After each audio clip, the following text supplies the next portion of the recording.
noticed that before. You had people here speaking for 10, 12, 15 minutes the last couple of times. Selectively choosing to do that and enforce it on me is a violation of my rights. And you know that. And I can actually sue you for that. The Newmarket, New Hampshire is not the type of small New England town good people should want to live, work, or play or do anything. And the fault rests with each of you. This board, along with Superintendent Gibbons, has destroyed the public trust, violated your oaths of office, sullied the work environment for all Newmarket School District employees, and taught the most unfortunate ethics lessons to every public school educator in the town and every child in this town. Smile all you want, Susan Gibbons. You're as guilty as sin, and you know it.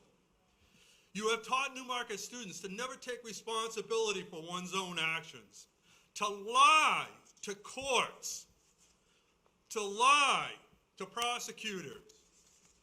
You have taught the Newmarket students this and much, much more. You have taught Newmarket teachers, and they have learned a great deal from you. They have learned that any respect that they may have had for you, I can wait until you're done. Are you done? Pay attention.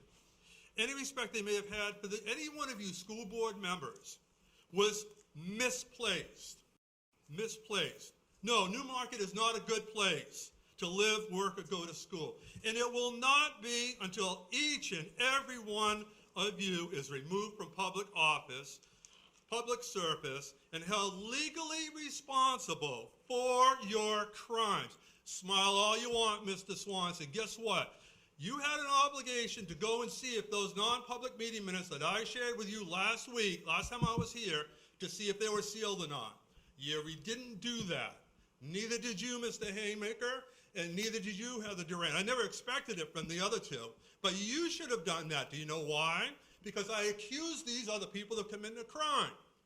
But by not doing that and continuing to file court documents claiming you want $6,000 of my dollars, you've violated your oath again, because those minutes don't exist.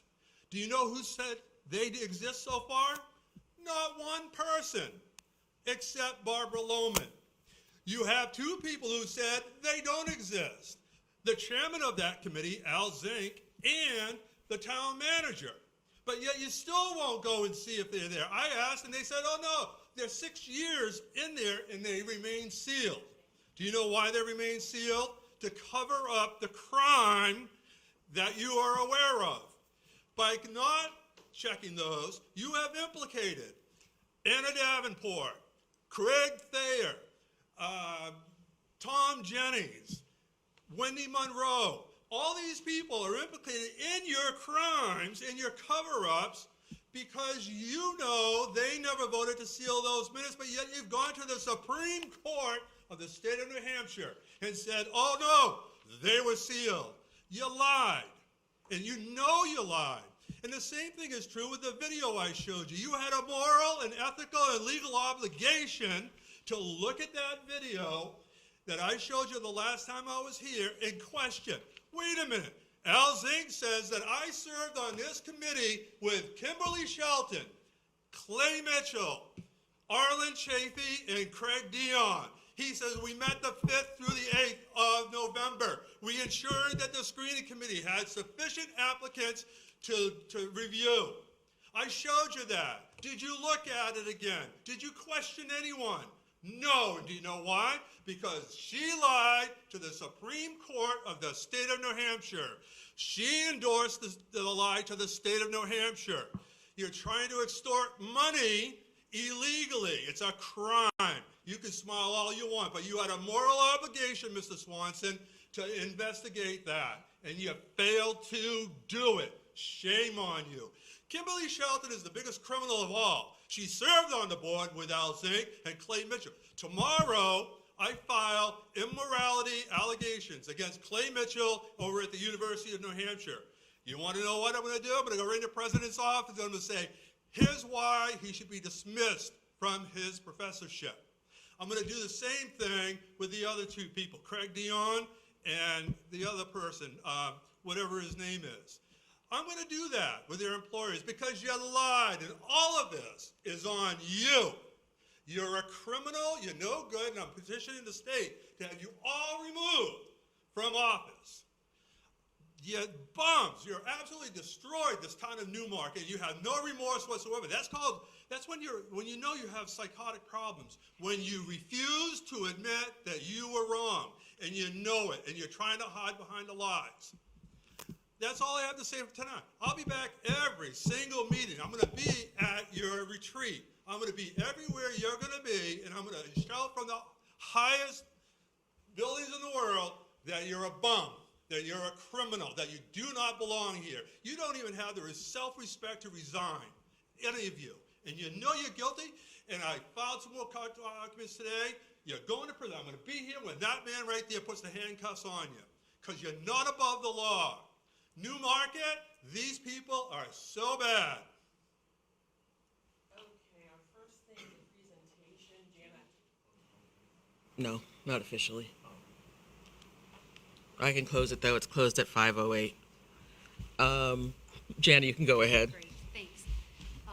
So this is kind of a follow-up for, you probably remember earlier in the spring, we had talked about how we were going to look at our facilities and do an analysis of our needs. Susan had asked that we look into it, that we form a committee. We're very grateful to the individuals shown here on the slide who participated willingly and voluntarily in our committee. We had a great group of people, a lot of feedback. We had a lot of discussion. What I'm going to share with you tonight is kind of the summary, the high-level summary, but there is a great body of work, I think Mr. Swanson can speak to that also exists that went into some of this preparation on the backside, and I'm really proud of the work this committee did together. I think they did a good job. So the first thing that I wanted to just briefly say, when we met earlier, I gave you another presentation. We had used APA standards to calculate the number of FTE that we need to maintain and clean our facilities. We calculated that out at 14.16 FTE. In our budget, we only have 10.38. Janet, just for FTE is full-time Oh, I'm sorry. equivalent? Yes, full-time equivalent, one 8-hour person for a full-time job. Okay, thanks. Yeah, thank you, sorry about that, I used my lingo. We're all learning. But what we have in the budget is 10.38 FTE, which obviously we have to find a way to work within our budget to clean our facilities, but just so that we know that we may be reaching towards, we're going to need to make some changes down the road to staff up a little bit better to cover all of our facilities the way we need to. The next thing the committee did is we reviewed some proposed facilities descriptions for positions. We kind of looked at the different types of roles that we need in our district to maintain our facilities. We discussed several different kinds of models that involve different types of labor, including contracted versus our own proprietary staff. And then we determined our next steps, which was to assign some costs to those models, making some gross assumptions about salaries and things, and compare the models apples to apples to one another. So some of the cost components that went into our models, obviously, are salaries and benefits for our custodial and maintenance staff. Maintenance services that could be provided in-house that we're currently paying for a vendor to do. That's actually a deduction in our analysis. And then professional outsourced custodial services was another factor. Not all of these exist in every one of the models we looked at, but these were the factors that the committee considered. So out of all of our body of work, we came up with a few overriding recommendations relative to our own staff, because our intention has, as we know from my earlier presentation, has never been to eliminate the staff that we have. We have some excellent, high-quality people that are so dedicated. That has never been our intention in looking at this, but it's really more to find a way to support those individuals in doing the high-quality work they do. So we looked at a 4-tiered staffing model, meaning that there were 4 different levels of position.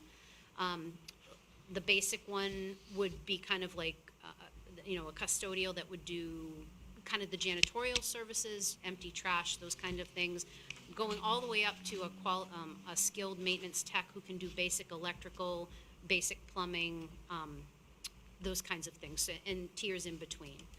So you would move from one tier to the other based on kind of a skill set rather than on just numbers of years, so that way we could train and foster and allow for growth.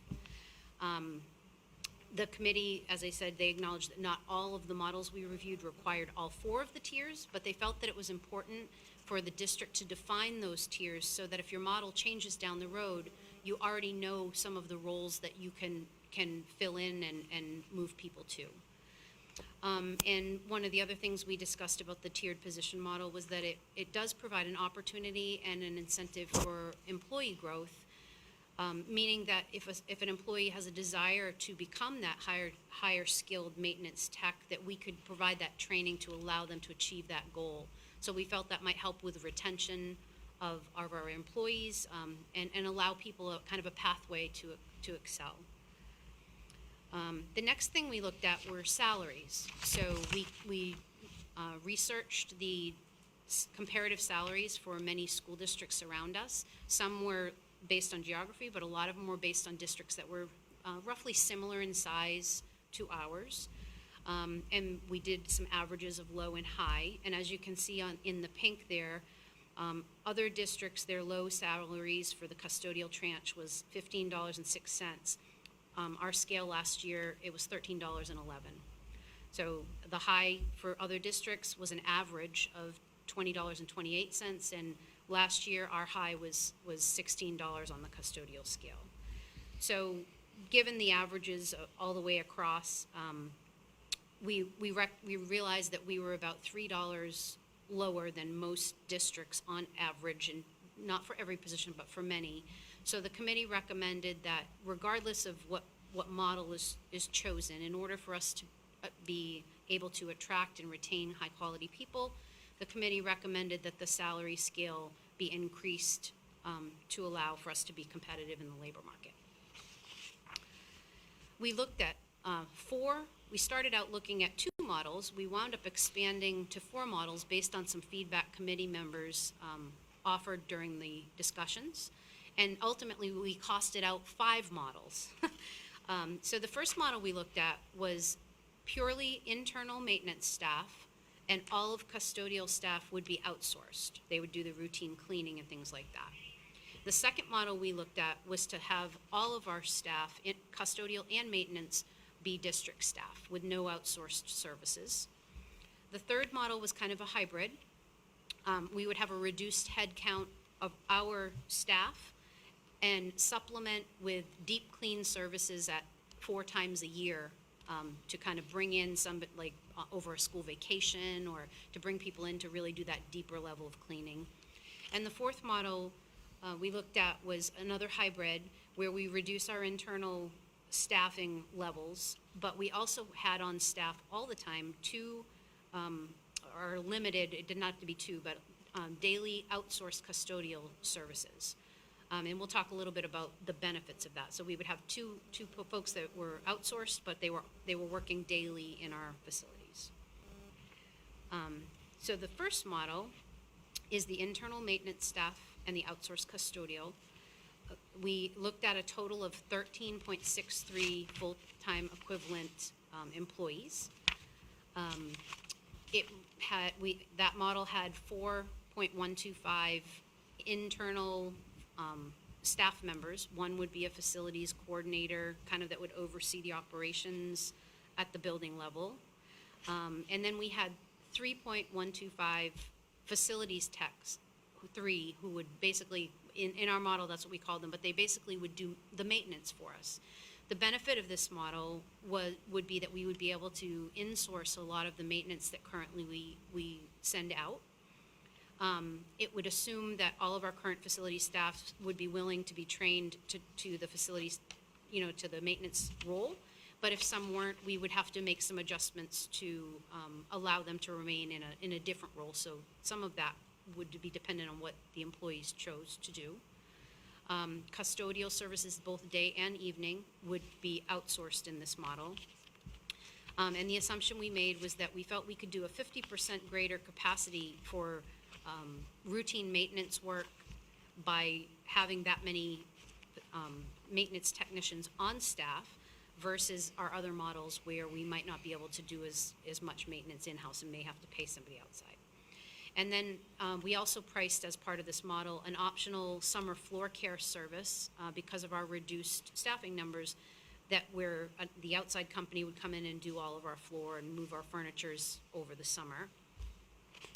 So that was the first model we looked at. The second model was 100% Newmarket staff members. Again, same FTE, this at 13.63. We broke out our staffing on those 4-tiered kind of levels. So we would have one person to oversee operations, 2.5 people that would be able to do that deeper maintenance that we need. 4.625 would be kind of at the custodial, but they would be able to run our machines, our strippers, the floor waxers, the buffers, the ride-ons, all that kind of heavier equipment. And then we would have 5.5 that would be janitorial services, trash, just the basic custodial functions. We'd have no outsourced services in this model. Our in-house maintenance would be performed by our maintenance techs or our facility tech 3s. And all of the salaries in this model would be adjusted for existing staff in according with, the adjustments that I told you that we needed to make to the salary scale. So it would be with the numbers that we need to attract folks. The third model had a little bit higher FTE. Basically, we had internal staff for all of our regular services during the year with no outsourced daily custodial services. But 4 times a year, we'd have a service come in and do a deep clean to supplement our staff. The in-house maintenance would be performed by the facility tech 3s, and again, the salaries have been adjusted to market value. And then the final model we looked at was another hybrid. We would reduce our internal staffing. It's the same FTE, 13.63, but of those 13.63, 2 would be outsourced daily technicians that would be on staff. That would allow us the potential, if we did have a staffing deficit at some point, if we had some attrition, to potentially scale up with the service that was already part of our community and potentially get some additional help for our staff. Again, the maintenance performed by our maintenance techs, and salaries are adjusted to market. So on the next slide, again with the caveat that this analysis was made with some assumptions about salary that have not been voted, but we wanted to have numbers to kind of compare. So the first model we talked about, which was the maintenance staff, 100% maintenance staff, but 100% outsourced custodial, the estimated additional cost to staff us from where we are now to 13.63 in our model would be $59,000 plus. If we added in that summer care, the summer floor care service, that number jumps. It's the same model, but with that additional service, it would be the estimated additional cost would be $84,000 a year. If we went with Model 2, which is 100% internal custodial and maintenance staff with no outsourced services, that's the highest cost model we have, due in part to primarily to the benefits that we offer to our staff. The third, Model 3, we're calling it the hybrid, where we have the deep clean services that come in 4 times a year. That comes in just shy of having our own internal staff at $160,000 extra. And then the hybrid reduced internal custodial staff with like 2 full-time outsourced custodians comes in around $143. So that's kind of our middle option there. So as you know, cost isn't the only consideration that we look at. We look at service, we look at value. So there were many factors that the committee discussed as we were looking through this process. One, of course, was cost, and you can see that outlined here. Our highest cost model was the in-source custodial. Our lowest cost model was the outsourced. But there were other factors, too, that the committee really felt were extremely important for the community. The sense of community here, the fact that we have staff members who know the kids and know the community and live in our community, they felt that allowed for a higher level of engagement and commitment to the district than potentially outsourcing services and having folks come in that aren't maybe familiar with our district. As far as benefits, full-time employees in our district for us, they receive vacation and personal and sick time, most of them.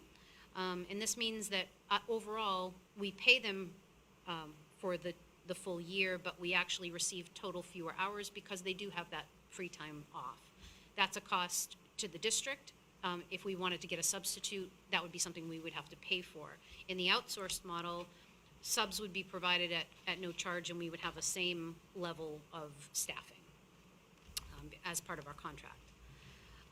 Internally, we felt we had more flexibility with our staffing. We could shift people between buildings to meet unanticipated needs. We wouldn't have to spend, have a long time to prep for it.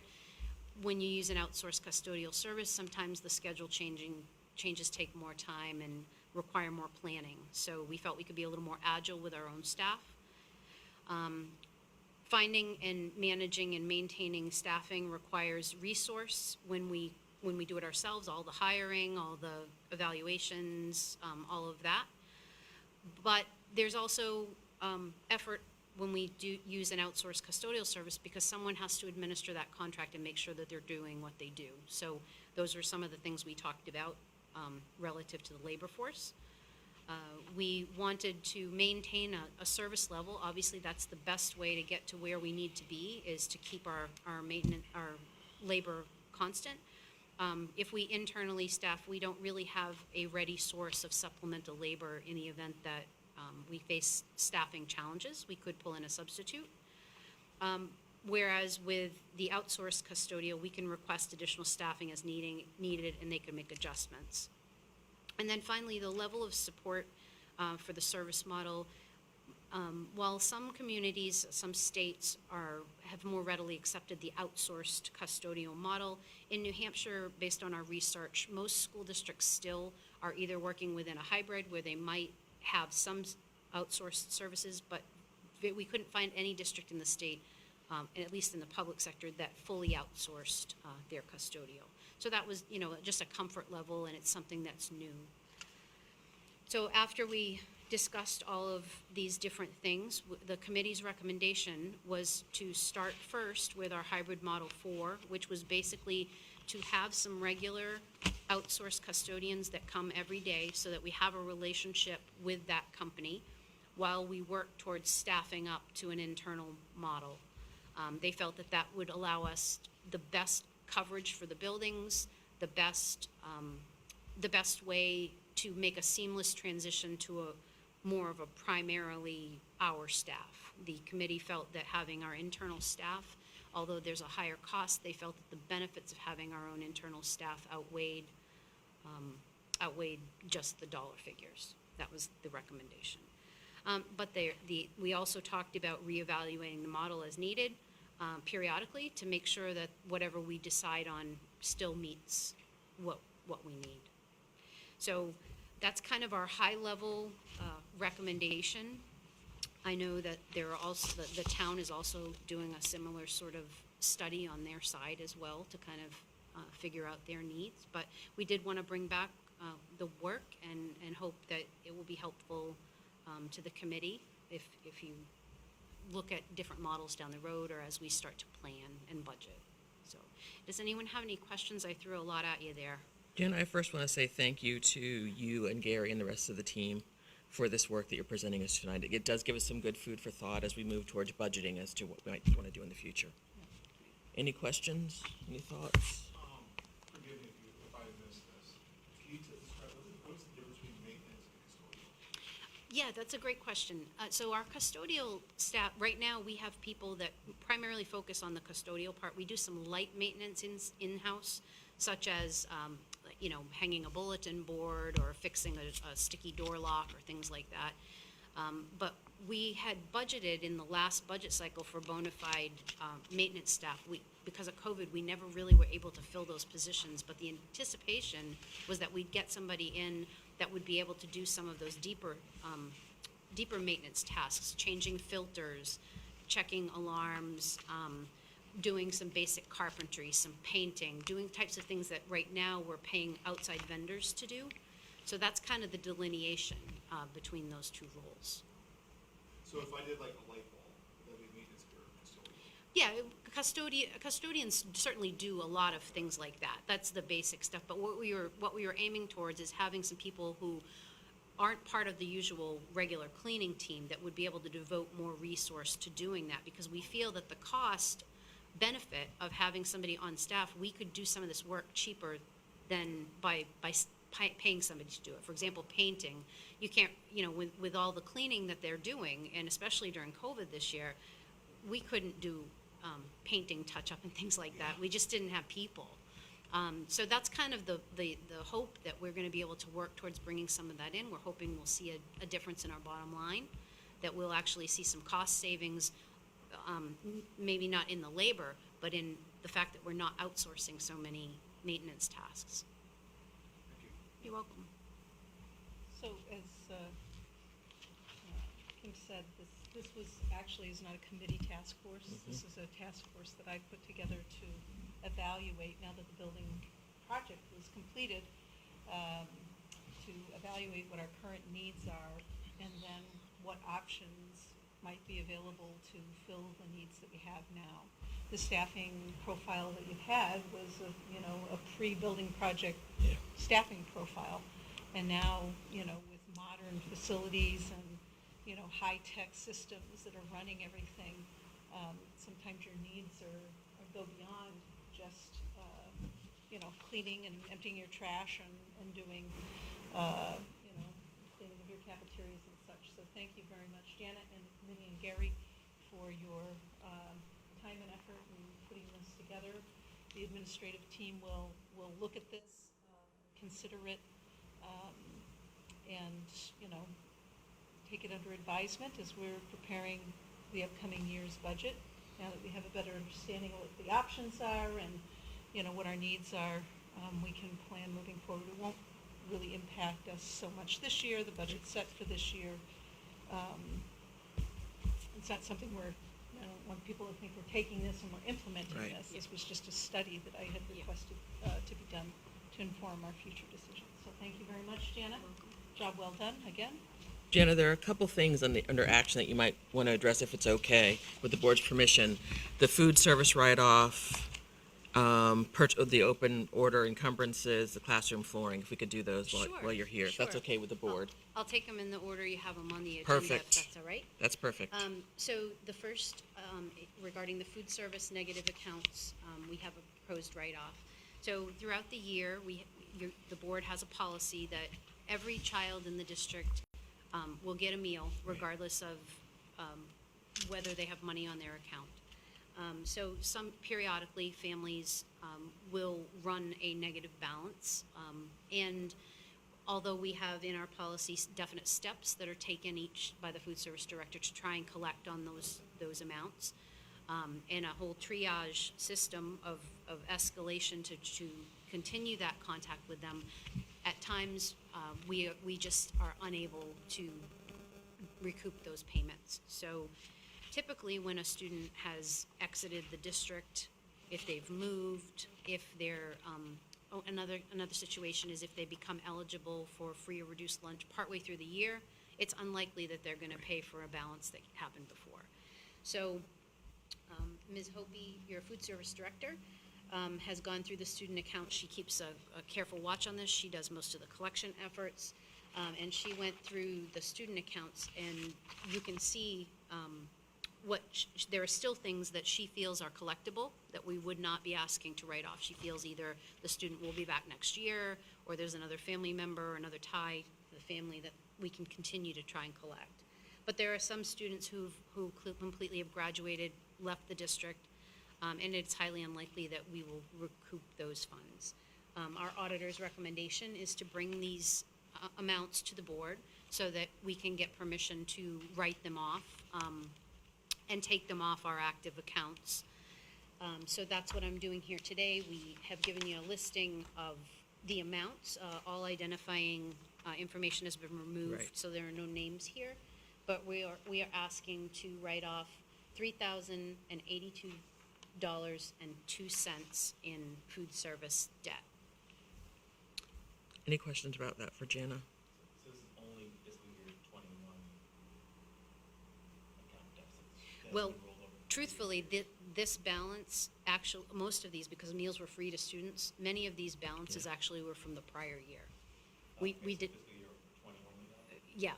yeah, this is just, this is, well, this is, It's 1 year, I guess is what I'm trying to ask. yeah, yes, And then yes, in that quarter, right? yes, yes, and a lot of times we carry it forward even into another year because we still attempt to collect, so, but these are the ones that we feel that we have right now that are negative, we feel it's very unlikely we will collect. Any other questions? Hearing none, I seek a motion to approve the food service write-off for a total of $3,082.02. Second. We have a motion from Mr. Swanson with a second from Ms. Durant to approve the food service write-off. All those in favor say aye. Aye. It's approved. Okay, great, the next one, Paul. Purchase order encumbrances. As you know, many of you have been on the board previously, but at the close of the year, there are usually some purchase orders that remain open from the prior fiscal year. And in accordance with municipal laws, appropriated funds typically lapse at the end of the fiscal year. So one of the exceptions to that, that allows us to carry funds forward is if they've been encumbered in a legally enforceable agreement, which is a purchase order. So for disclosure, we are presenting to you a listing of our open purchase orders. As you look through the vendors and you look through the descriptions, you'll note that many of these are related to those facilities projects that I've spoken about a bunch of times, because we have to do a lot of this work over the summer. So the amount that we're looking to bring forward into the next budget to fulfill these obligations, which are actually fiscal year 21 obligations, is $416,303.64.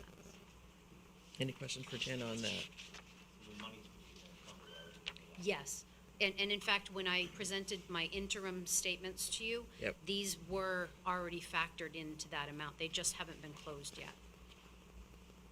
Anything? What happens, for those that are new, is that this amount will now be added to what was approved at town meeting. So when you get Okay. financial reports, and Jana presents your first quarter one, then it'll have what was approved at town meeting plus this amount. And then you'll track this year Right. against those two amounts in our budget. Right. So, just so you understand. Thank you. How that.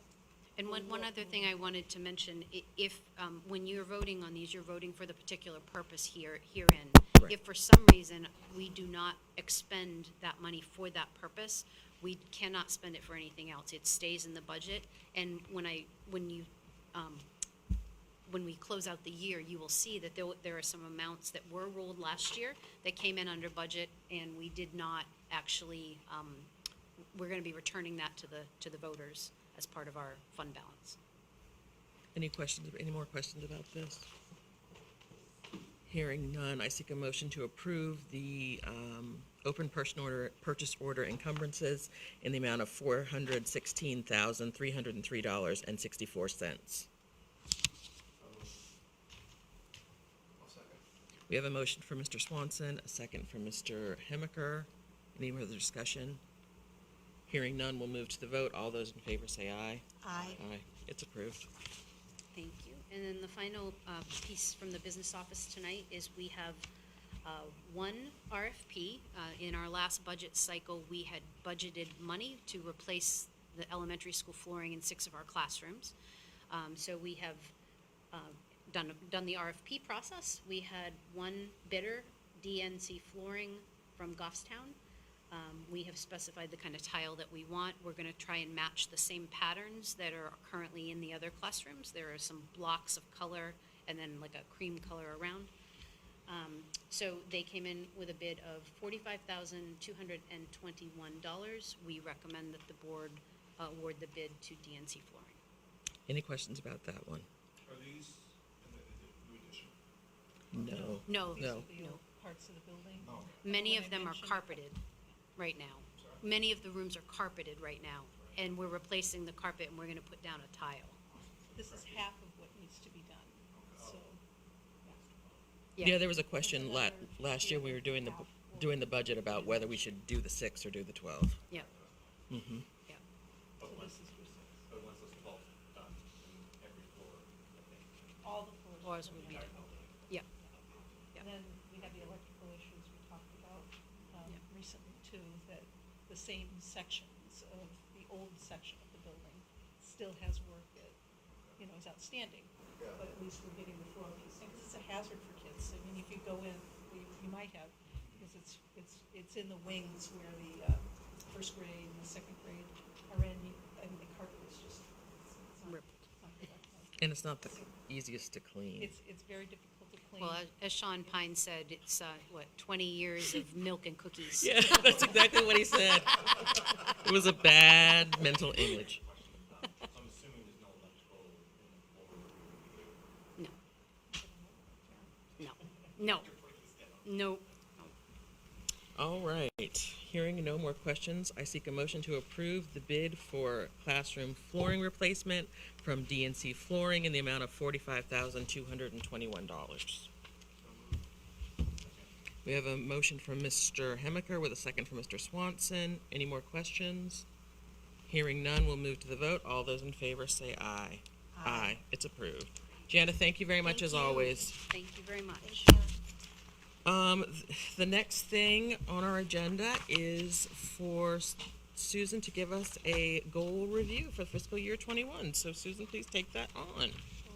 I put in your packet just kind of some summary information. I know you're going to be working on my evaluation. I thought it might be helpful to have a little bit of a summary of what transpired this year in support of the goal that I had for the year. In addition to that, we had some administrative goals, inward-facing administrative goals, and I provided you with information on that. So we have a very long agenda tonight, so you can read. We're all literate. I'll let you read through that. Wanted to provide it to you so that you had it handy for the evaluation process. So that's really Perfect.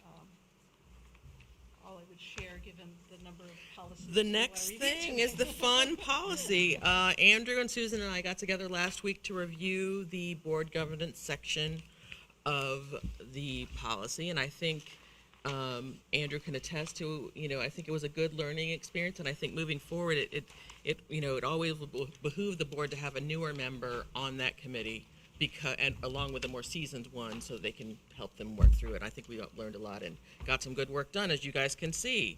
So Susan, do you want to walk us through it, and we'll comment where Yeah, so we had necessary? certain thoughts as we went into it. One of them was, there's certain attributes of good policy, and so understandability is really important. And when you do a whole section, the advantage of doing that is that you read through every policy so that you can catch if one policy says one thing and then another one says something maybe worded slightly different, then you can have a conversation about what is it that this means. And is it important to have it in two places? And if it is, let's have the language be the same. So being understandable is really important in layman's terms, clear, so that as we went through, we talked a lot about, do we understand what this is asking of us?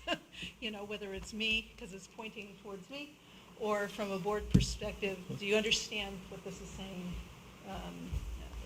in layman's terms? What does this mean? How would we apply it? So clarity was another piece. And then consistency, that we're consistent in how we approach it. So one of the things that we did was consolidate. We found that we would have a policy and then we would have several other policies that sometimes added or changed a little bit what the policy before it said. So we talked to council. We looked at Exeter policies, Oyster River policies, and Timberlane. We chose those because, one, they have a bigger administrative team than we have.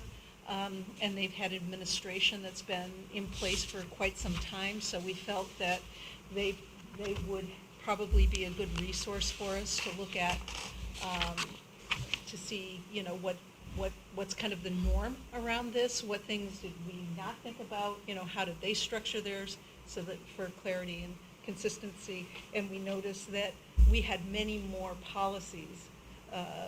Let's say if you look at the Exeter manual, they don't have as many, you know, so when it gets to, for example, meetings, in ours, we have meetings, then we have special meetings, then we have a policy on emergency meetings, and we have a policy on non-public meetings. And so what we did is kind of followed that lead and said we have a policy on meetings, and we have different sections that speak to it, so you don't have to wonder when you're reading it if you've got the full context that you're looking for. Because if you think that you've read the policy on it, but you don't know that there's other sub-policies, then it can get confusing. So we tried to make these policies more readable and not have to be flipping around to see where they were at. So we did a lot of work on that. And then to make sure that they were current. So if there's new citations, we had the attorney review all of them, where we had, you know, thought the language was confusing the way it was written. We had the attorney provide us with the language that would help clarify and be consistent between the policies. And then the other part, we started this the last time we went through policies, to start to remove the procedures. This is a policy manual, and when you have procedures that are written, to have to come back in a policy setting to update a procedure because something has changed, whether it's positions have changed and you want to assign different people, or you have a new software program that's going to automate certain things. I mean, that's all kind of how we implement those. So not having those in your policy manual. I've never seen procedures in a policy manual. So as we go through, if you see where you see withdraw, it's one of two things. It's a procedure, or it's because we consolidated policies into one kind of overarching policy. And procedures generally have an R after the policy Right. name. So I think, did I cover kind of our thought process? Yeah. So that's kind of the overview, so you'll understand. Another thing too is sometimes the way a policy was ordered, it might be moved around. So a paragraph might be deleted here and added here. So it might look like a red line here or delete here, but it's added, it looks like new language, but not always new language, just moving it from a different part, so the readability is better. So those were kind of, as you look through, I don't know, what, do we typically go policy by policy? I mean, you've had them and you've read them, and we can. I mean, I would just ask if there were any specific questions, and that we can do it policy by policy if people want, but I think that people have had a chance to read them, and if you guys have questions about specific ones. Yeah, I mean, we can comment on certain ones, like this first policy, for example. We took out number 12 because we added the other pieces. Yeah, you could definitely see, once you started to go through all of them, as I was kind of tracking what we were withdrawing and then adding, like you said, with meetings, it started to make much more sense. Yeah. I did have a couple questions when we get to Perfect. certain different pages. I was a little struck because our policies had mirrored the New Hampshire School Board Association's policy recommendations. Yeah, sometimes. So I was a little struck that there were so many changes. It seems like that is good practice for a district of our size because, they're kind of the experts on the school boards, administration, school board administration, and policies. So I was a little surprised. I understand kind of what you're saying about moving things around so that it's read maybe more succinctly, but there's also, we have a policy, ironically, policy G that says each policy should only have one item in it. So I think that's probably why they have things kind of subjugated out to different sections so that. Well, see, that's a perfect question, because what does that mean? Does it mean one type of meeting in a meeting policy? That you can't talk about meetings on something else? So that's the precise, that question right there is the precise problem that we have with a lot of these, because it's sort of like, what is really being said here?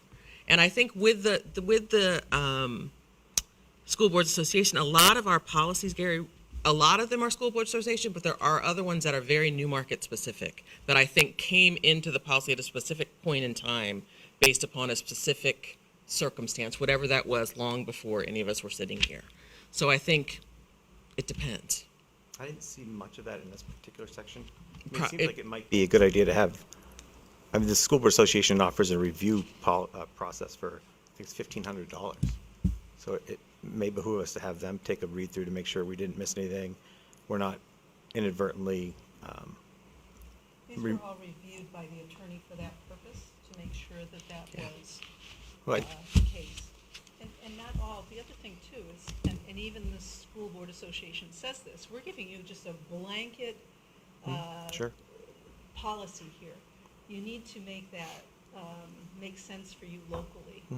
And so I think we read through other policies from other school districts to see, you know, what seemed to be more the norm, because though the School Board Association can certainly prepare, you know, a recommendation, it doesn't necessarily translate, nor do they necessarily have experience. In fact, none of them have any experience running a school district. So being able to take this broader policy that then needs to be adapted to make sense for Manchester and make sense for Newmarket, the circumstances could be, you know, very different. So that's, you know, what they give you is guidance, and we looked locally here. So does- And had the attorneys review. So, you know, federal law and governance and then state law and governance on school board policies are pretty standard across the board, by name and Yeah. concept. And then the state or federal government gives us a basic guideline on policy BA1. It's more of a Get us started, it's right. To get you state started. specific. Basically, and this is in the state as well as federal, nationally.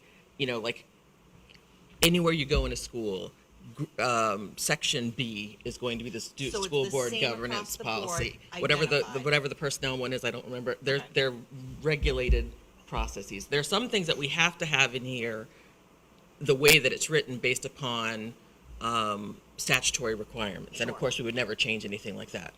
Okay. But there are a lot of things that are school specific, different things, and I don't think any of the changes that we made, and Andrew, you can tell me differently, that really changed the spirit of anything that we were looking at. I don't think. Now, these were revised back in January of 2019.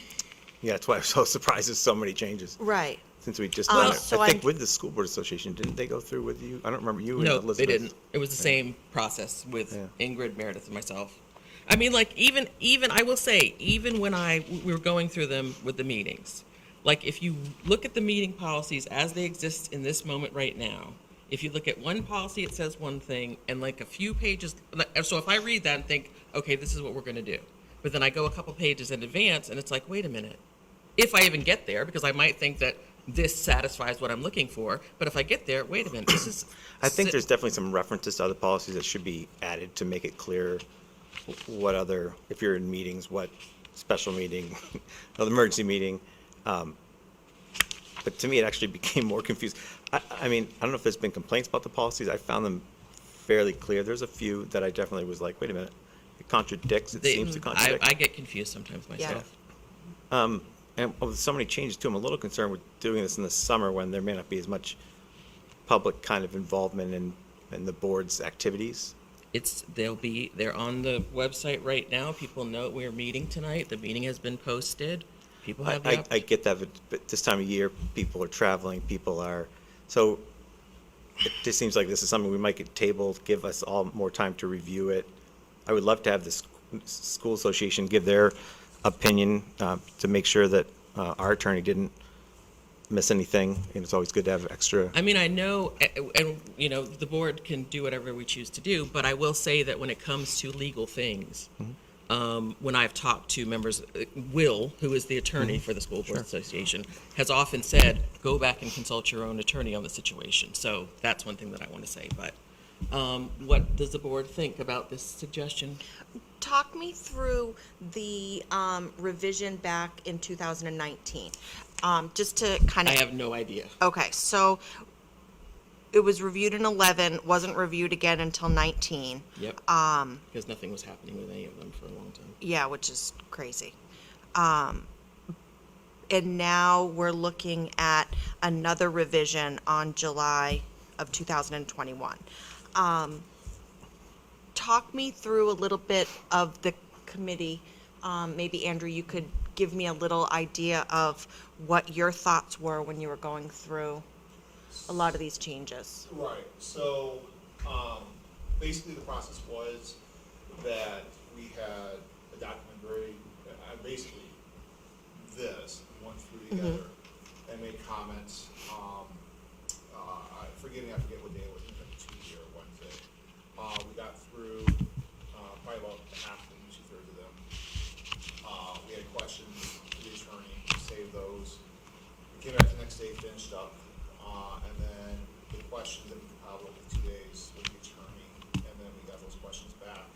They were forwarded to Kim and I. For me, the process of a lot of this, we're just trying to make it more concise and understandable. Yeah. Like for instance, like there was one later on in this packet about like professional development for board members and being reimbursed. And like there was one thing there that board members would be reimbursed for any professional development. I'm like, you rock on, and you go to Concord, and you rent a Lamborghini, drive up there, and you reimbursed. Great. But then like 2 policies later, it said you had to follow whatever the staff policy was. But, and I just, like, it's circumstances like that, that I think we are really trying to address. I get there's specific questions about policies that we go through this. I'm happy to address them, and, Kim and I are just 2 people on the board, feel free, but I think just going over the overarching question, just saying, like, is this the right thing to do, is kind of hard. To me, it did help, especially made it more concise and understandable that way. And I think one thing, like, I don't know what happened in 2019.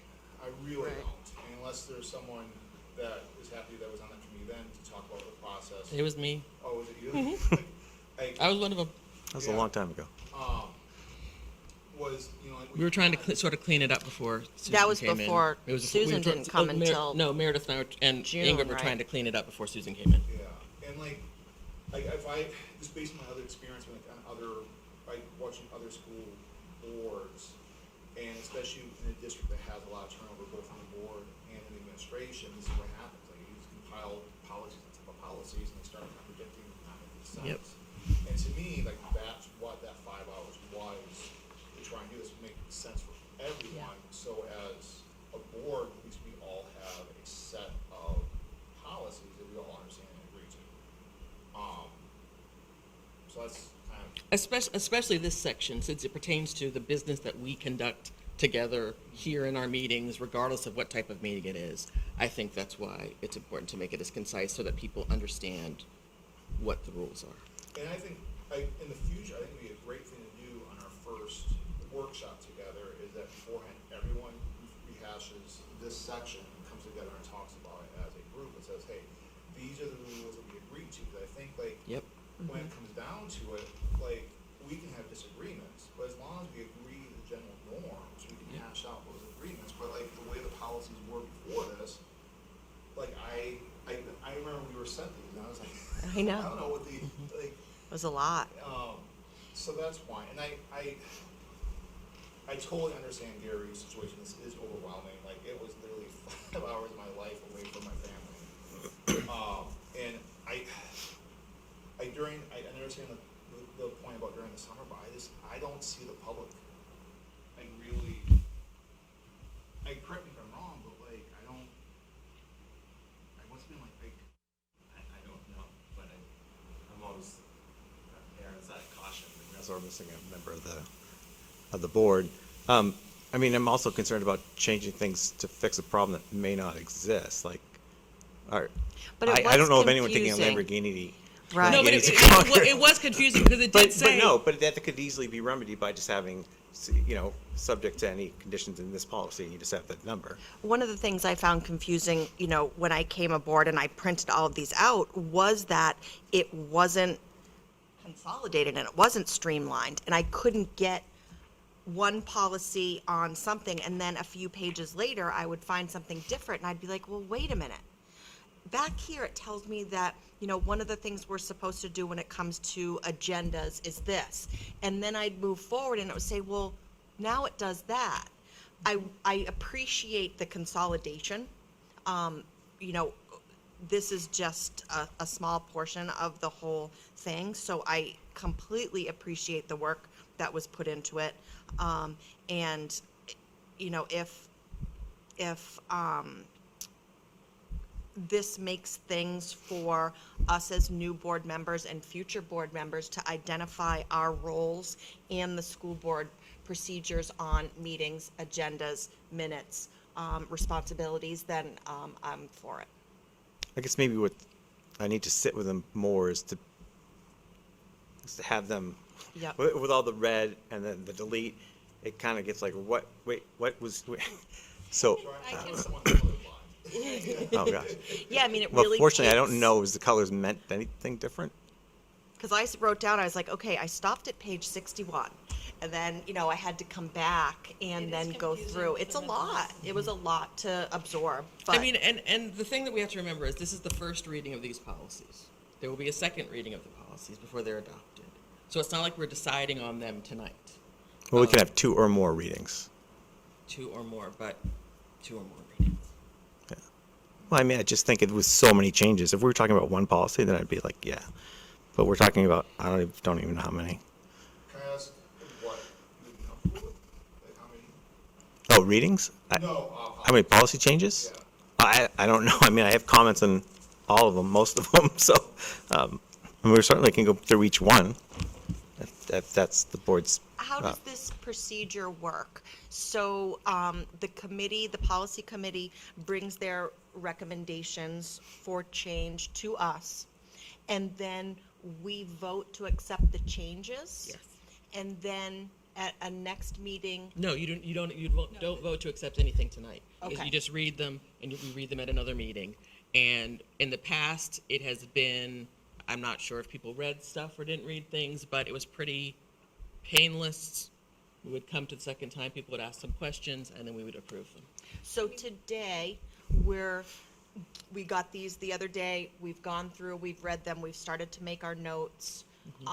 if you have some suggestions or you think, well, I read through these and it still isn't clear, maybe we missed something. Right. But I mean, as Andrew said, we met for 5 hours. The attorney has spent countless hours working on this with us. I've spent an additional probably 5 hours on Right. this. So, I mean, that's why you have subcommittees to really take a deep dive into something on behalf of, like Gary did with the facilities, I mean, yes, you certainly questions, and if we miss something, we'd like to know. We can go back, and meet again and, fix whatever you think is unclear.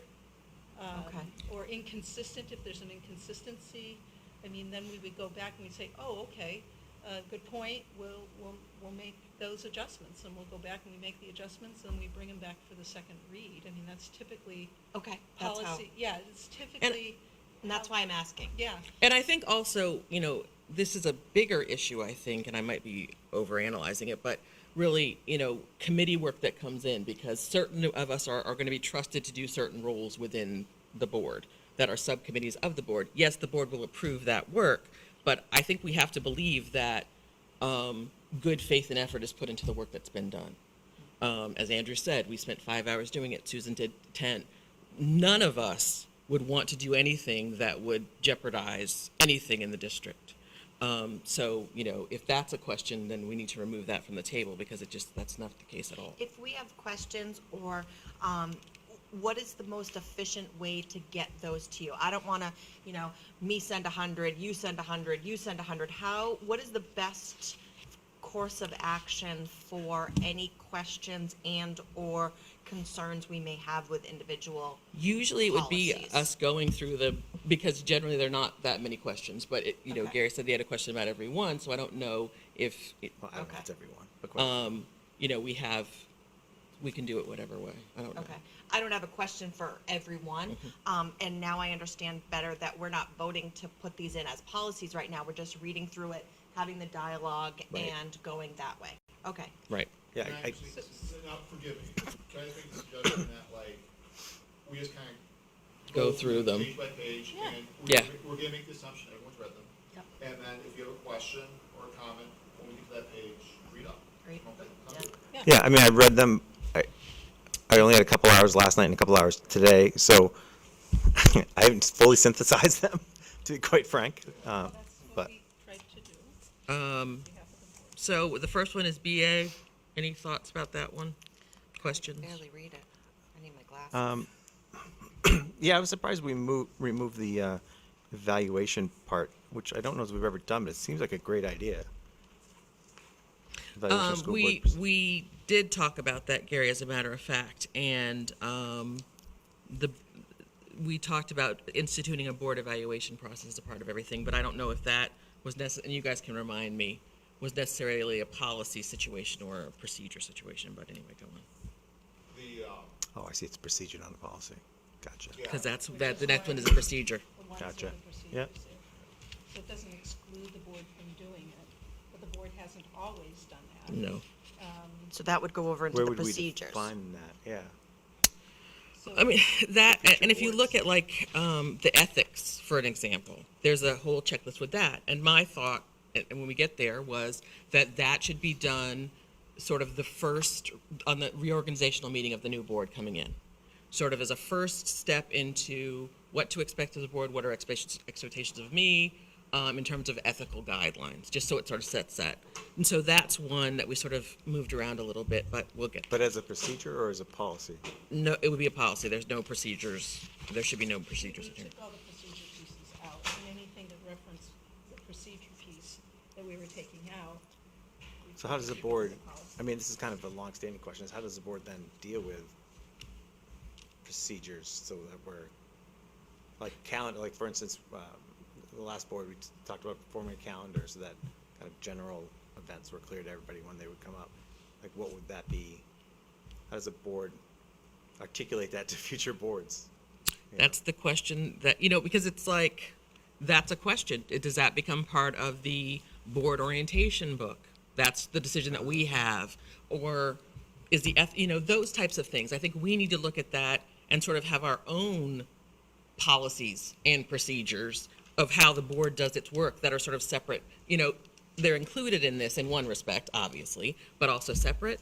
Does that make sense? So it would Wait, go it- into the Some of these, procedures. like- It does if we have a policy to have a procedure book, Yeah. then it does make sense. Well- Which I know sounds You do. silly, but. You have an orientation manual. Right, yeah. And an orientation process that for onboarding new members, and so as we go through, Do we have a formal manual? yeah. I've never seen Mike one. put to- Yep, Mike sat with. Did you get one?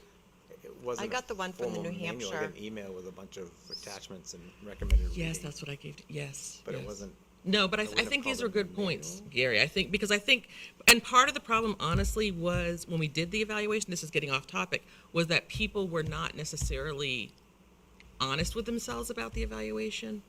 And there might be a way that, we look at that in the future in a different way.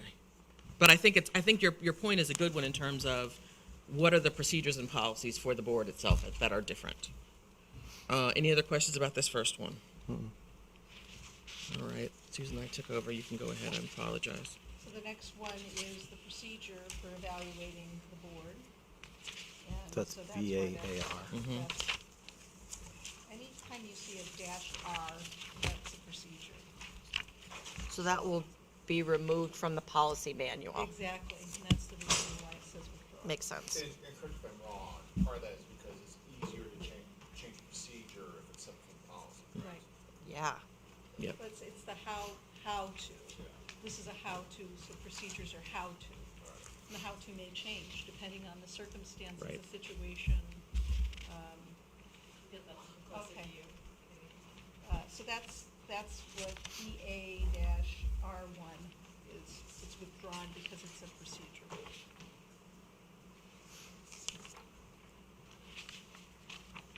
As is the next.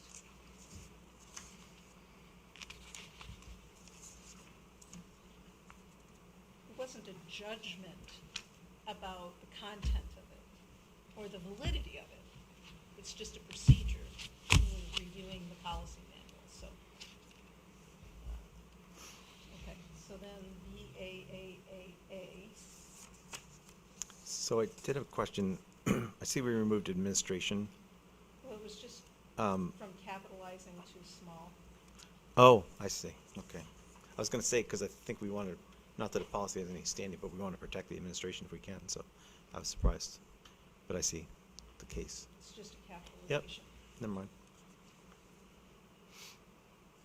And the next, the red there would be new, and I think this one might have been Exeter or Timber, one of the ones we've read, they had, this is the only difference in all of the policies that we've read. It Andrew, was that's under, different with this that's red. under limitation of policies, second paragraph.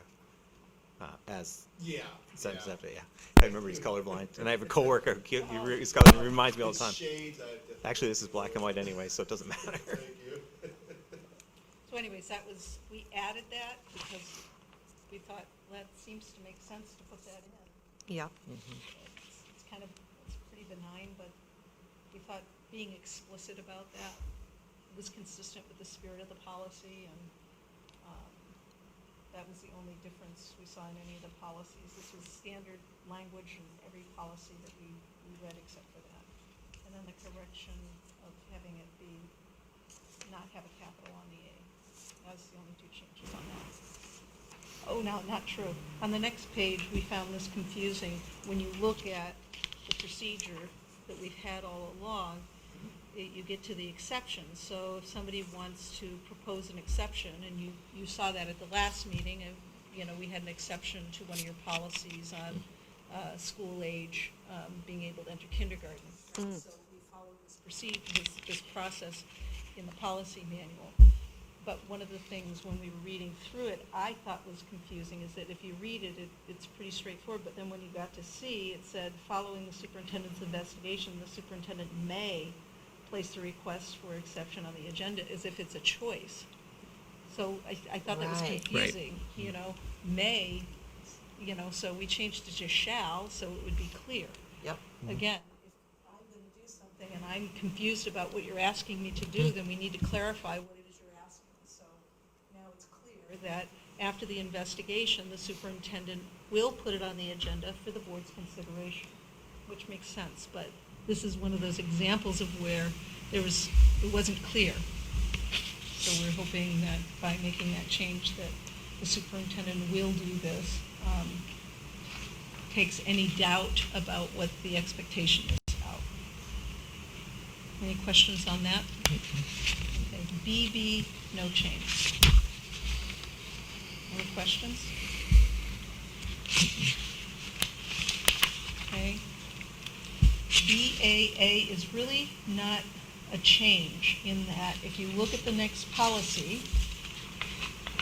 which is an R, it takes the language right out of the regulation and it puts it in a policy.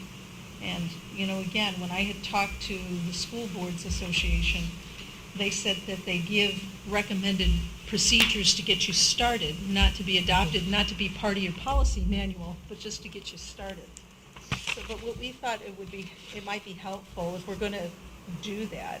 We thought there was some value in saying what it is. So we moved it into the body of this so that it would be clear what that is. And then we put in italics what ED 303.01 states. So you know it's not really our language, this is directly quoted from there. And then the attorney updated it, you can see added L and renumbered, made, you know, K and L, and those are the only changes. So we're just moving BBA-R into the body of the document, a policy BBA. Yep. Okay, and we added the current language from that section that's being referenced. So on K, there was an addition I'm not sure we want, or future boards may want. So, BBAR, it's W, annually evaluate superintendent based on written criteria established by the school board. That became annually evaluate superintendent based on written criteria established by the school board and superintendent. Now, That's right. That is because that is consistent with what is in the contract now. Yeah, so contractually, we're required to do that, but Right. unless it's part of So now, again, we're getting. 30301, then we don't want to include something that's going to restrict future boards that may not be contractually obligated to do that. What we're trying to do is make sure that there is consistency between all of our documents, so that it's there, but that is a good point, and so maybe we want to put another statement to clarify that, so that there's not discrepancy between, because the contract that you have with me is policy, and it's a legally binding document. This Yeah, so that policy, supersedes this policy. but it needs to be consistent with your policy. Well, I disagree, because I think anywhere in the policy, we've already said somewhere that anything that, this policy has never overrides state or other statutory or contractual obligations. So I'm worried that we're gonna add that, and that's gonna create problems for a future board. We're contractually obligated, so. It's the call of the board to make that So- change or not. If I'm processing this correctly, the policy would be changed to the board and the superintendent coordinating the evaluation, whereas in the past, strictly the board has, For the criteria. the criteria was strictly school board, Now, it's good practice to do with the superintendent, certainly, yeah. but I don't know if we want to limit a future board. So contractually, with Susan, we're required to do it. Right. So we're gonna do it regardless of what the policy says. I just don't want a future Except- board. Right, except for then you have the public that says, well, board, your policy says this. we And say, so "Yeah, you you're create, contractual." and then you create that dynamic again, where you're not being consistent. In the, Ken, do you remember the previous superintendent, what was in her contract? No, I don't. I don't want to say and be wrong. Because that's been. I think that, I'm good with leaving it because I think that the superintendent has to be part of the forming of the evaluation. We as 5 or 6 can come up with what our thoughts are, but I think that, the superintendent should also be at least somewhat involved in the areas of a global scope, and then we can bring it down. I agree they should, but again, we don't want to impose something on a future board. They can change the policy. So, Well, if they happen to notice it and then spend time and then have to Well, because read then through you more have readings and then- discrepancies. You know, I don't that's what find we're it a trying- significant discrepancy. I think, like, so say ED 30301 changes and we haven't reflected it here. Yeah. It doesn't matter that it's written in here. We have to follow what it says by the state. I think it's worth talking about more, so I'm gonna write it down. Let's write it down, and then on this, between now and the second pass, we can come up with some ideas. I think. We have to have language in order to do the second read, so we can take it, Okay. So what is it that your wish is? Either we make a change or, I think that the superintendent needs to be part of the evaluation, the beginning of the evaluation process. I think you find that in most. I agree with you too. Do we want a Organizations. policy that so say in a future board, they have, I don't know, superintendent refuses to set up criteria for whatever strange reason. Right. Then they would have to just address that in the time and say, we made an attempt, as in policy But does this BA. all reflect 30301? Does this entire section? I think that's the part I thought you were saying. So, Well, I'm confused because it says, right, so it's 30301K, Yeah. say that? that's what I will go back and check that. The and superintendent, that was added before the attorney piece, and that was to be consistent with the way, one, best practice, and to what you currently have agreed to anyways. So again, when we see a discrepancy between something that has changed since this was adopted and what your practice is, we're trying to make this current and consistent. But if, so. And it's either way, you either, it's only the board that does it, or it's the board and Well, it's no, like, because I think a future board can say that we're gonna include superintendent even if it doesn't say it in the policy. These are guidelines, recommendations, they're not legally binding. what about, Exception. so I have a quick question. I understand what you're saying, Gary, I do. With the following one though, it says that we need to adopt a performance evaluation system with the involvement of teachers and principals, to evaluate teacher personnel. Like, I always say as a teacher, like, I don't want to be evaluated if I don't have an idea of what that evaluation is Yep. and where it's coming from. But I assume that's statutory language in the lawyer. So what's the difference between teachers and principals being involved with their evaluation? If that is statutory language, then it has to be included. I think L was added too, right? But I thought it was added at the recommendation of the attorney. I could be Well, wrong. we copied and pasted from one to the other when we looked at these and we discovered that they were there. I think that what the regulation says is annually evaluate the superintendent based on criteria established by the school board. The "and superintendent" is to make it consistent, but it shouldn't be italics in this because that is not consistent with what is in there. So I think that would be certainly one thing for certain to clarify.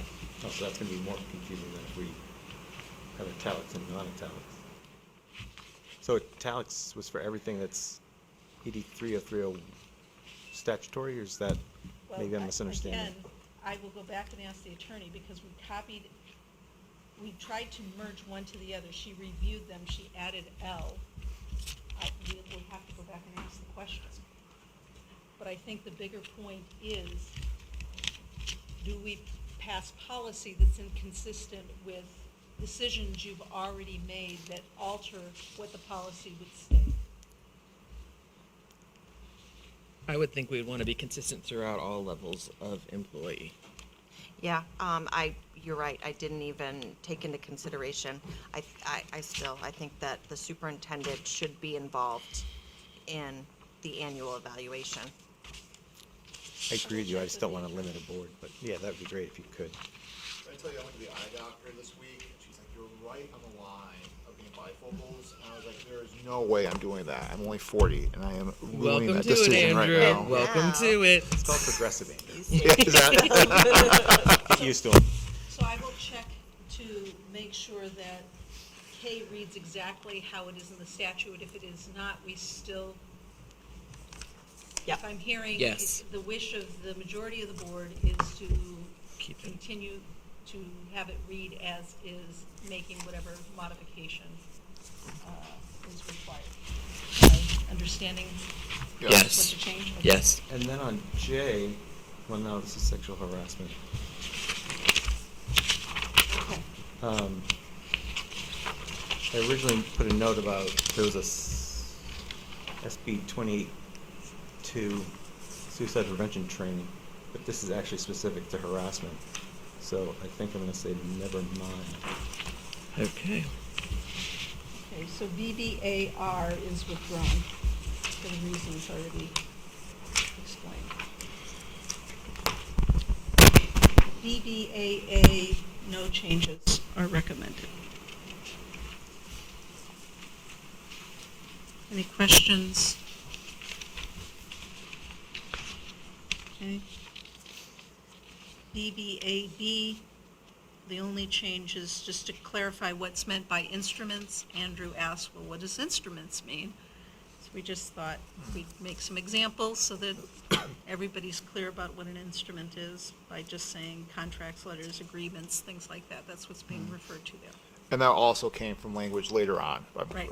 So, And actually, this was one of the policies I had recommended we discuss, which I guess is probably not the right time now since we're going through a first reading, but at some point it would be nice to ensure we all understand and are on the same page.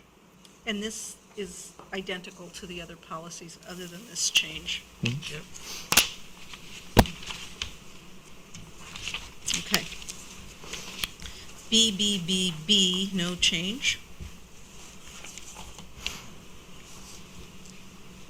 Any questions or?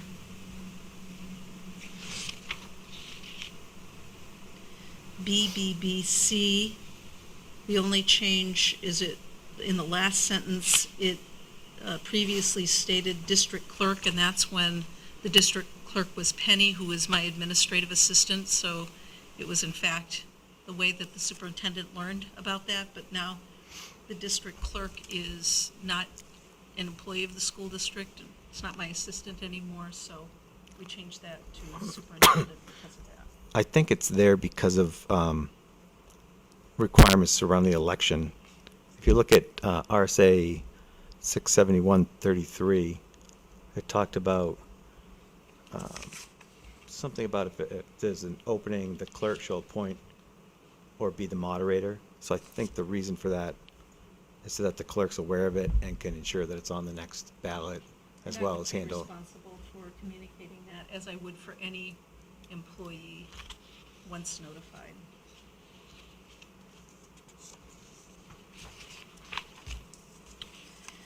BBBF, Yeah, but I guess I'm just concerned that are we not? Is the attorney fine with that change? yes. All right.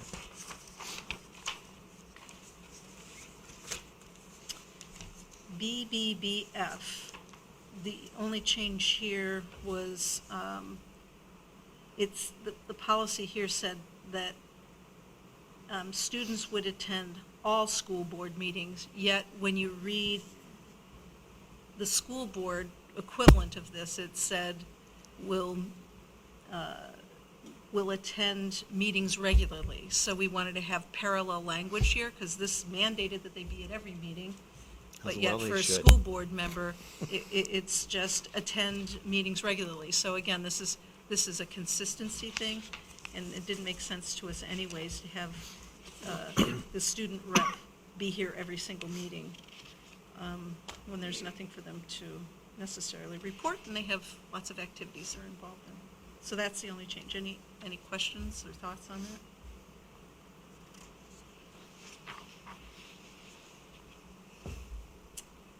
Okay, the school board member ethics, this had lots of like movement and things, more clarifying language, I guess is the way, some things, again, there was confusion, what does this mean? And we talked to the attorney about a number of these things and asked her to give us language to be clear. And also that the language here be consistent and support the other policies in the policy manual, the way that they were written. So she read all of that, and these are the changes that were made. Again, some of these are taken out and then put up in a different section, so it's not that everything's being deleted. We found kind of some repetition in this, so.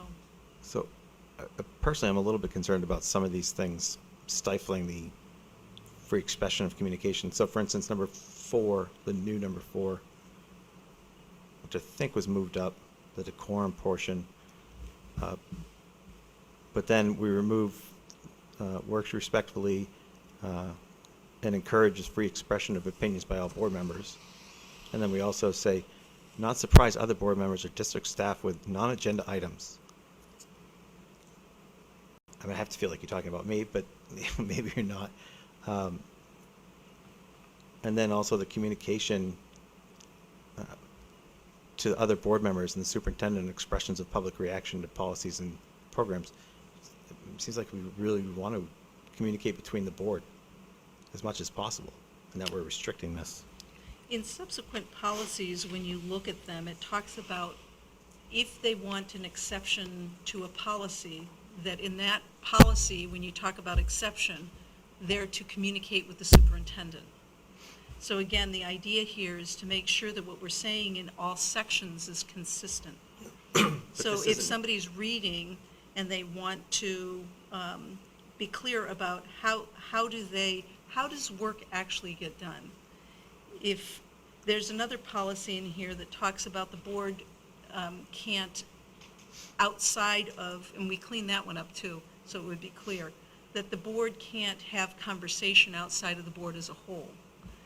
And so if somebody has a complaint, making the administration, i.e. the superintendent, aware of that is the first step in getting that resolved. And it's also consistent with the way that you have written your policies on complaints and concerns. But this doesn't talk about complaints and concerns. It talks about public reaction to policies and school programs. Right, so So if those they, could be negative or positive, and they may not be actually seeking an exception. I mean, it's certainly if you want to include a, I want to relook at the language in 5. I think that we can use a different language on that. I mean, it seems like, actually, ironically, I was going to at some point propose we change the meeting format to have a more old item, new item sort of format, because it seems like the best place to bring up questions, and we can't expect you to have all the answers all the time, or even a lot of the time. well, if I But- get the notice in advance, it's No, but certainly I'm saying without it, I likely think I it's. can answer.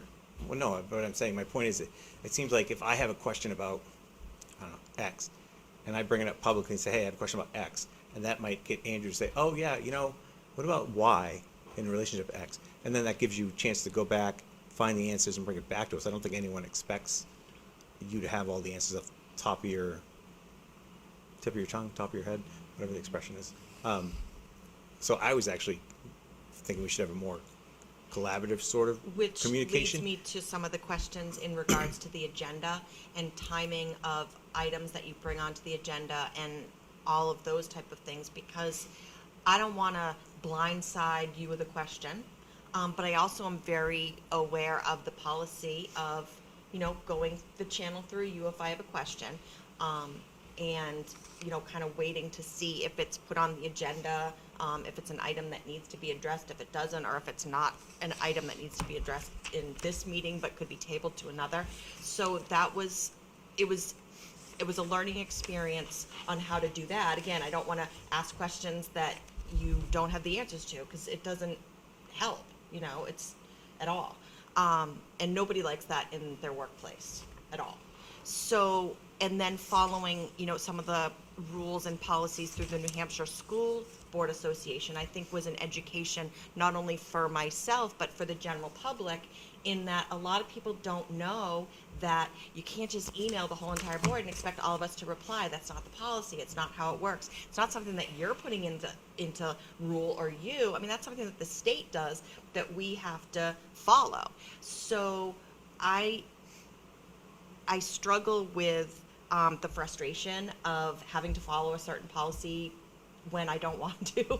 I want to be able to bring up topics during a school board meeting, but there are proper ways of doing it, and I appreciate that we're at least looking at these.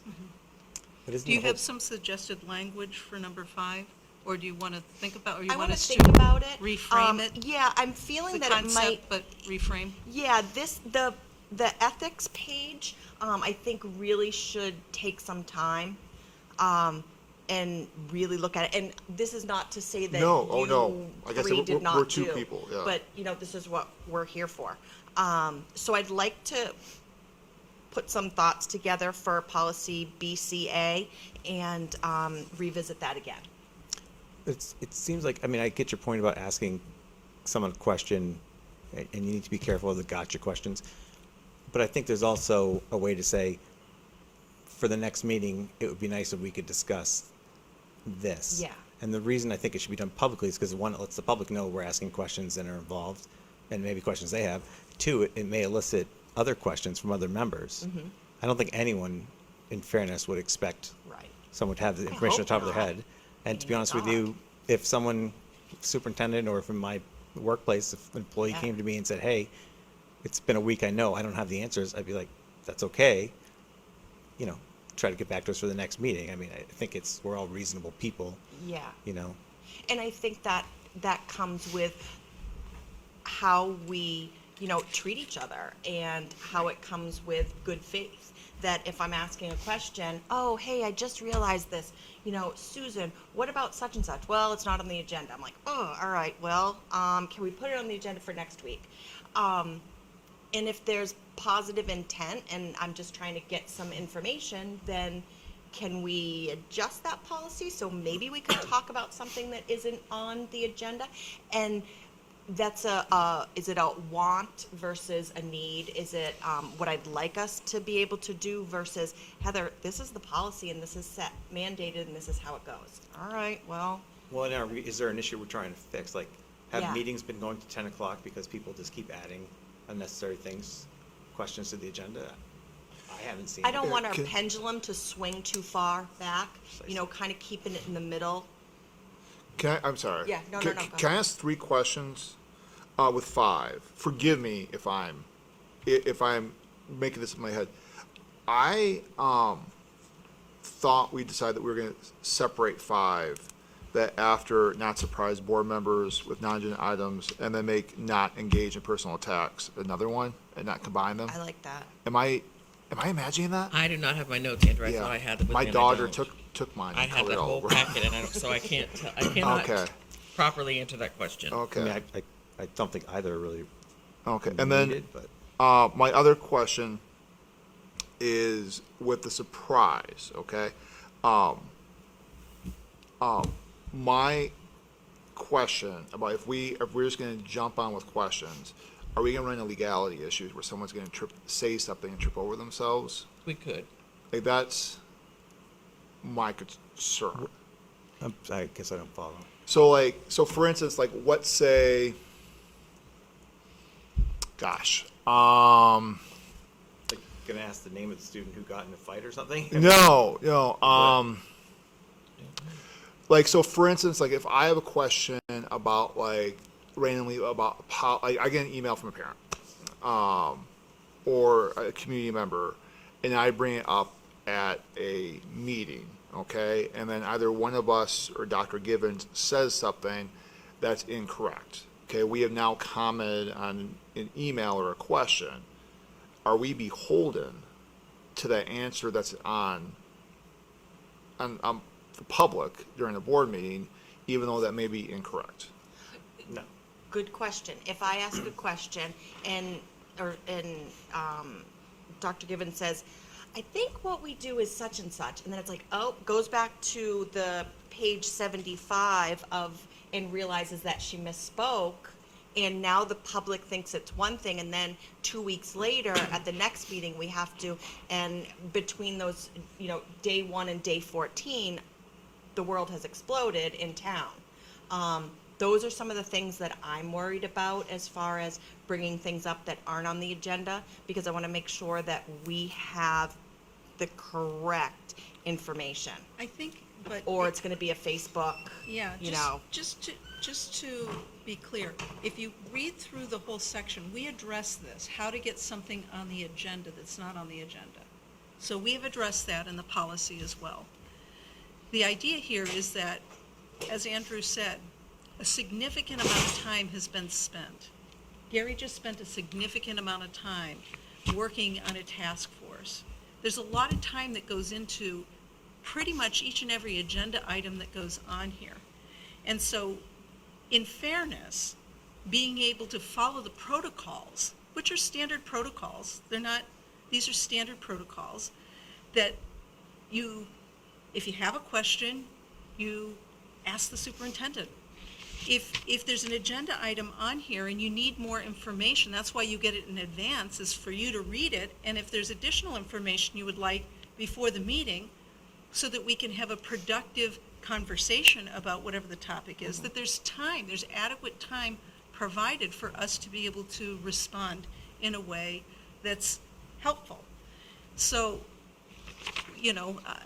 we addressed further in, when we get to those policies, the process for considering an agenda item that's not on there. So it wasn't that we were blind to it, we just addressed it in a different section. Okay. So, but if I'm hearing, just so I'm making my notes correct, number 5, we need to reframe in some way, and we'll look at taking out, because that does kind of stand out in terms of the other ones are framed a little bit differently. And So- Andrew, do you want to break it into 2?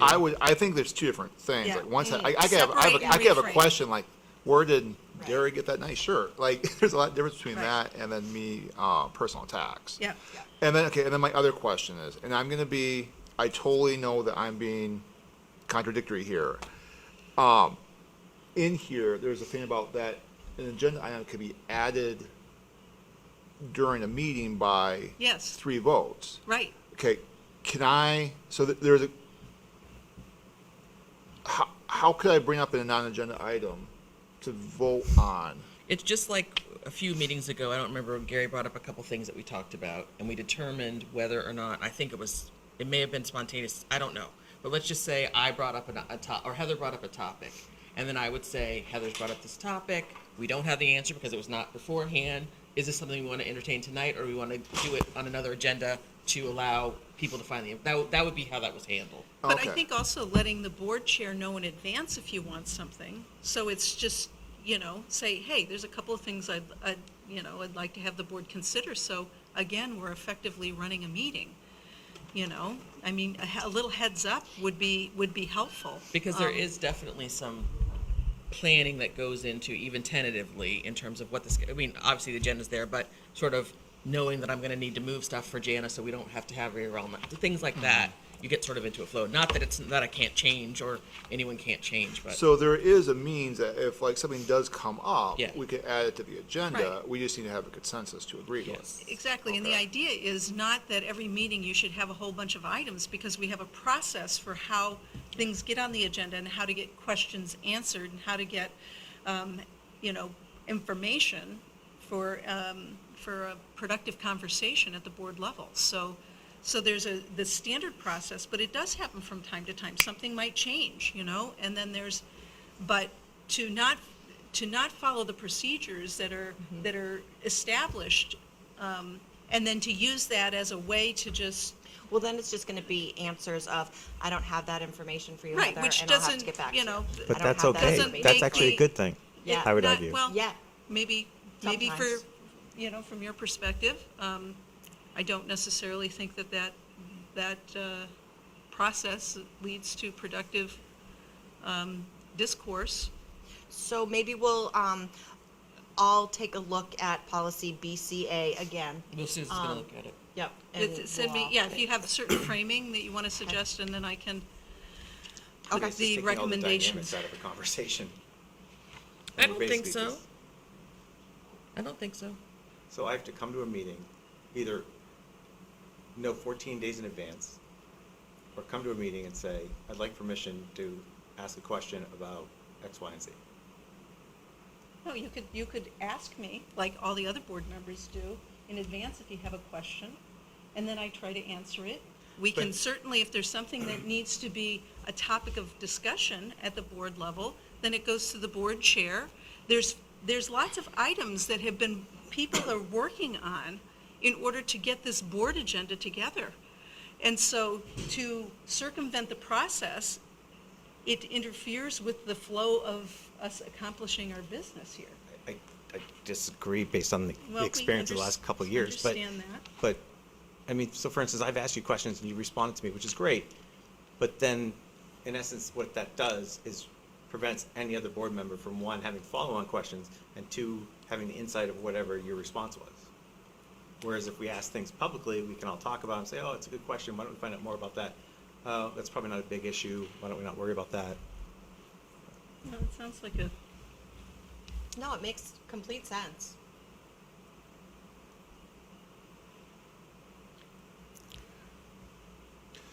So when we decided that we want to sort of think about the language here and Yes, send any policy thoughts? BCA, we're gonna all look at again, so we can keep going.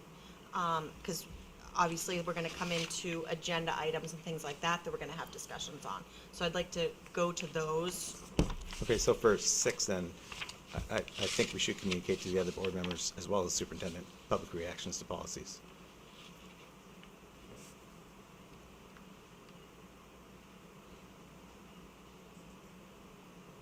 the idea here is by communicating with other board members, the attorney felt that that was inconsistent with the other policies on deliberating electronically.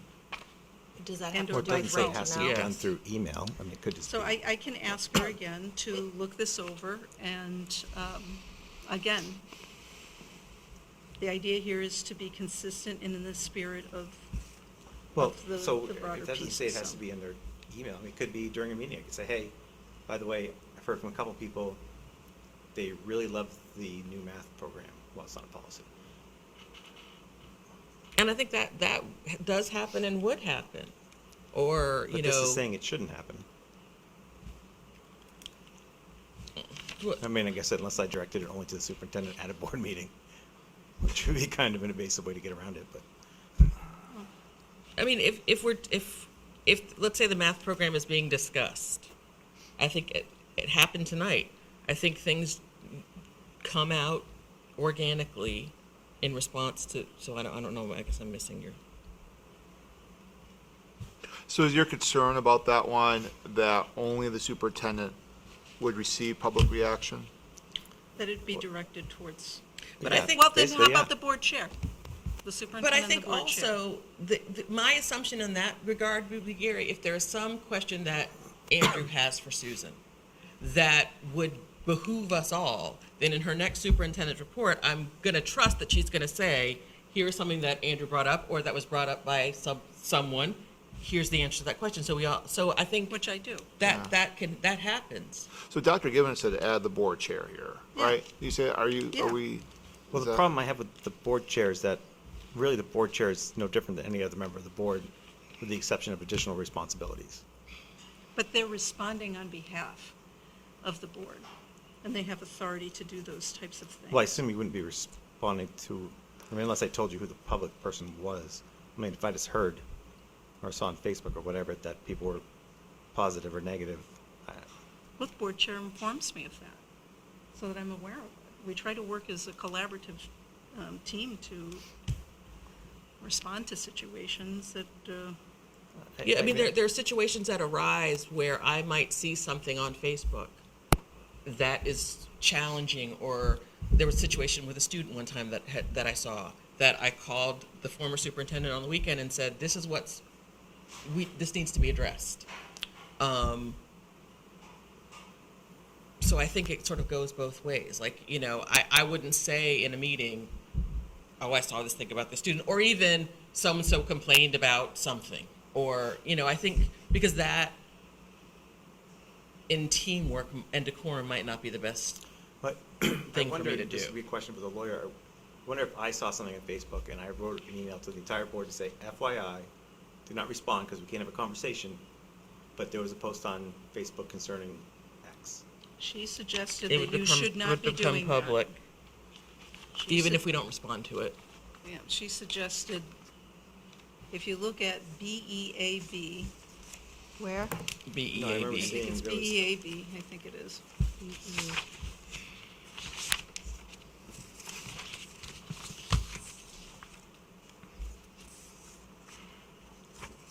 No, I remember seeing the, Yeah. the email, but that's why It's, I know it's about dialogue, so that's why I was wondering the difference. I asked that question, I said, the way this reads, I said, it sounds like a board member can't contact another board member, and she said, that is not what this policy is about.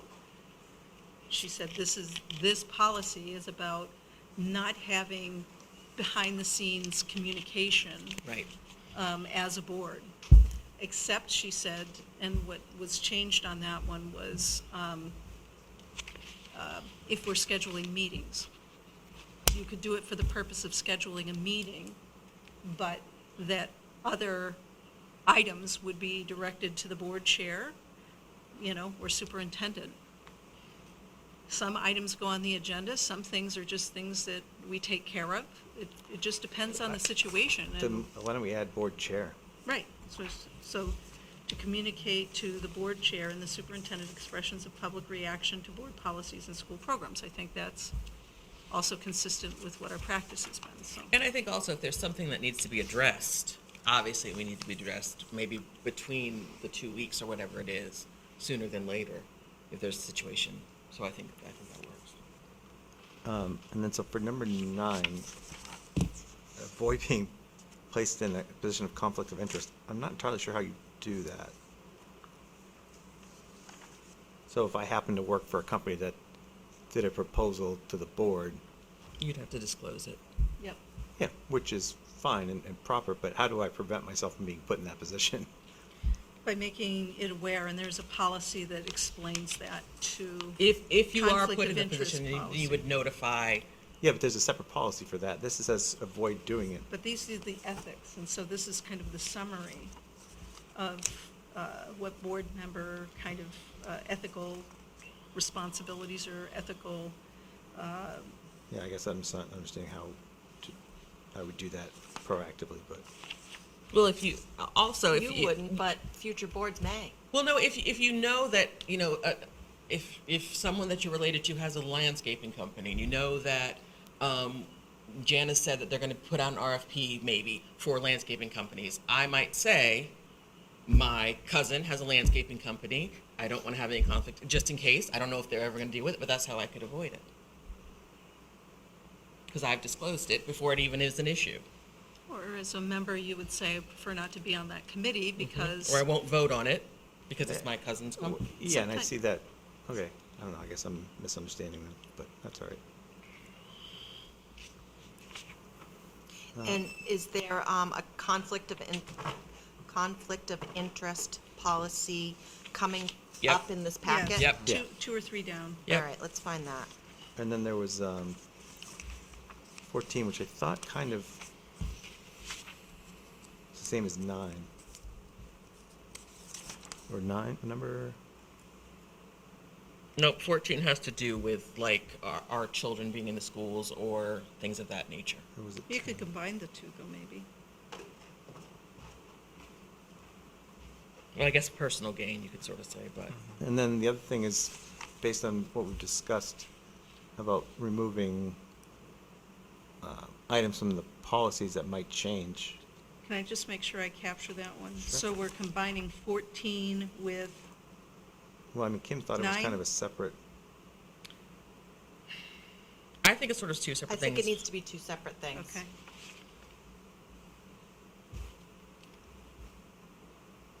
What's up? I hate to interrupt the meeting. I was wondering, you have a lot more you're gonna be discussing. Yeah. Pretty good amount. If we have another meeting where we have it going on too, so. Oh. Come up with a plan B, then, Are we, because Oh, we're here? supposed to- No, they're in the chamber, yeah, they're in the chambers. but he has to tape both. Oh, That's why I'm not, okay, Gotcha. see what our plan B is. okay. Thank you. Sorry about that, Tim. I wasn't even paying attention. Should we table the rest of these until the next meeting? Or the meeting after? I don't think I mean, if we can avoid it, I would not want to, because if we kick the can down the road, then it's gonna be kicked down even further. What's the next, I guess it doesn't matter what the next meeting is, but as far as who gets taped and who doesn't. Say that again. I guess it doesn't, I was wondering what the next meeting was about, whether or not we decide, Conservation Committee. we decide who would be taped Oh, or wouldn't, but. I was gonna ask that. Continue on, we're just going to, switch over, so we'll still record, but you have to do it. Oh, okay. Yeah. Thank you. That makes sense. So, Okay. The only change we want to to announce that number to the public? 15 I guess not, maybe not, but, was just that we added the mission statement. yeah, so I guess my point was that, with the mission statement being there, we've talked about things that might change not being in the policy. Now presumably the mission statement's not gonna change a lot, but is Your that something? vision changes, but your mission usually stays the same. In all honesty, this came out because we were talking about this, and then I asked, what is the mission statement? So that's why it ended up in here, because I really hadn't, it's always at the top of the agenda meeting, but I just worried that if we ever change it, we're gonna have to change the policy. And is that something we want to bind together? I think that'll be a minor change. Yeah, I'm okay with that.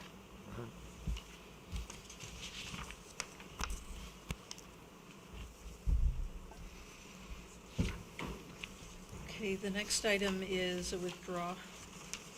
Okay. Oh, here's conflict of interest, okay. Just so the public's aware, in about probably 10 minutes, we might go off and another meeting might be coming on and ours will still be recorded to watch later.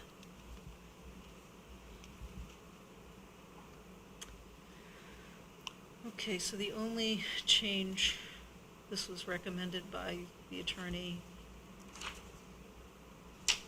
was just the language here that's underlined, which then would be New Hampshire, that adds, New Hampshire prohibits a board member from acting or deliberating upon matters in which the board member has a conflict of interest. Then it goes on to say, conflict of interest is a personal, blah, blah, blah. Goes on for the rest of the policy to describe that. The nepotism piece here, we had, is to be deleted. What this is, nepotism is a form of personal interest, right? So somebody, your wife or something, or somebody that you know, and you're a member of the board, or me, my son has this business and I'm sending him business. That's called nepotism.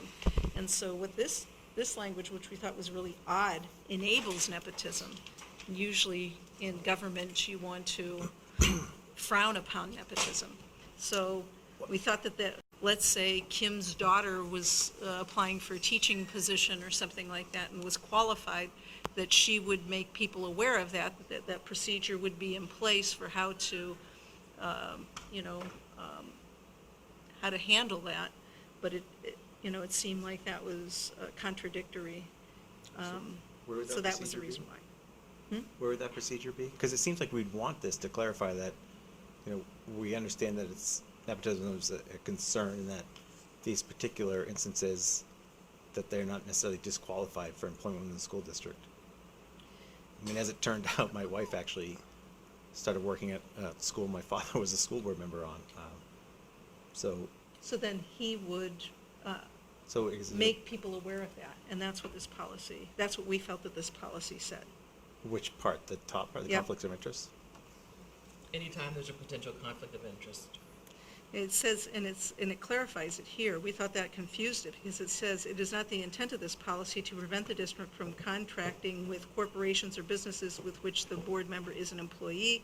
The policy is designed to prevent placing board members in a position where their conflict of interest. So we thought that part was really clear, and what actions you needed to take in order to, and what to do. We thought was confusing, the nepotism part, that it seemed to make it unclear.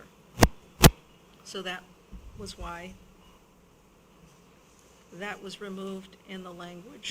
And again, all this was reviewed by the attorney.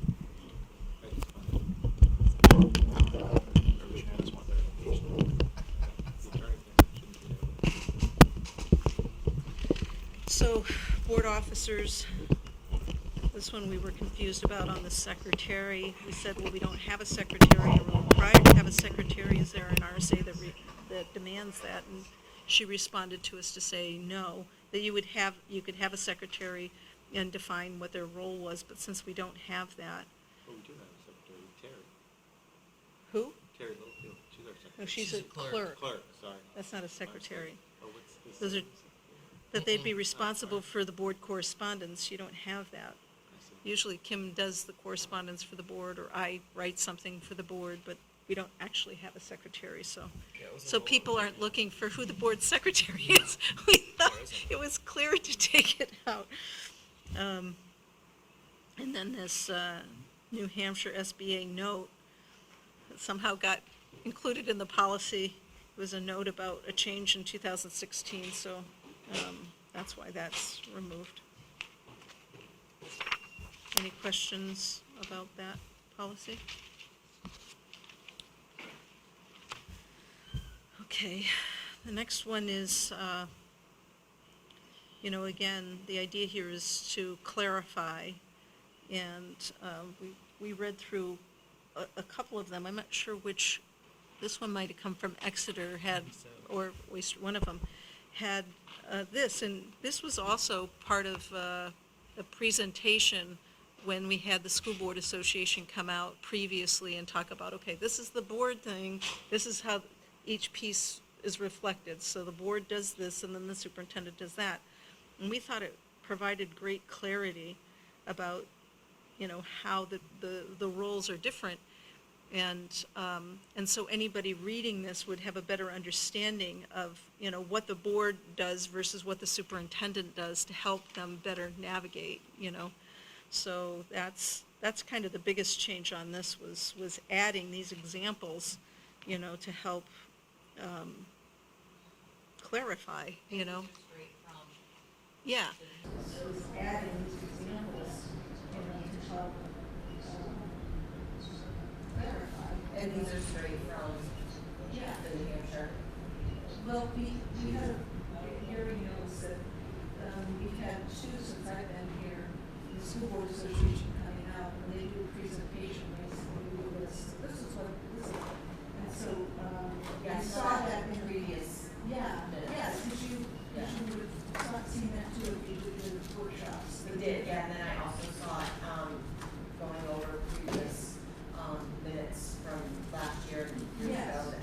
So that's what that. this we felt was really helpful and provides more context for when you're reading through the policies, it kind of reinforces, you know, this is how, this is the board's part is, this is what the superintendent's part is, this is the policy making piece, and this is what the superintendent does, so we just, we find it was a nice addition to make. Makes sense to find, don't you? Yeah, we got this suggestion out of, I don't remember which one. I feel like it was Exeter. Exeter's.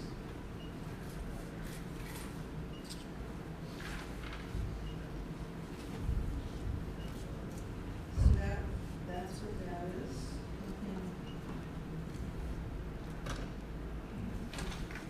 Any questions or comments on that one?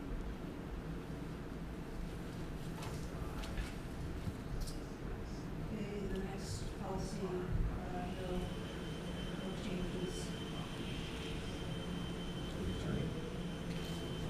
Oh, I'm sorry. No, on the school board policy. Any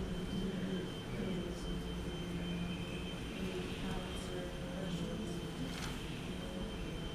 Okay, and the attorney on, talk to our attorney about this because it was a bit confusing. In that we have special education, we use attorneys for special education, discipline, all kinds of things that, Litigation, certainly if we have a big case, you're aware of that, but we can't quantify.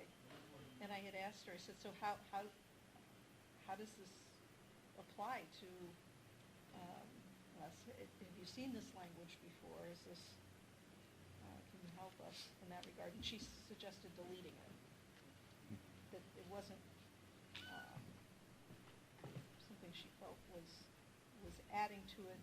I find it to be confusing in how do we actually apply this in practice?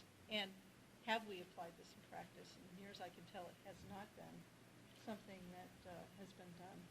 Seems like, I mean, for me, it So- seems like a positive that we're giving the superintendent pure permission to seek counsel when necessary, unless No, something but- bizarre comes up. It's the deleted part. Yeah. No, Gary's liking the new way, right? No, I'm saying the deleted part includes not necessitating school board approval. So that this attorney may consult on all these different reasons if they need to, unless it's something bizarre. Oh, I see, though. So you're saying it's, the first paragraph of the deleted is somewhat redundant to I the need to second make sure that my paragraph. son doesn't have an issue. Yeah, it's kind of redundant.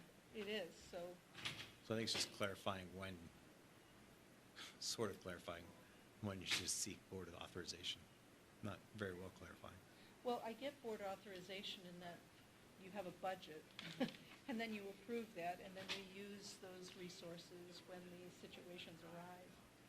So we just felt, based on our conversation with the attorney, that this part of the policy seems to be really clear, and there wasn't anything, it kind of stood alone.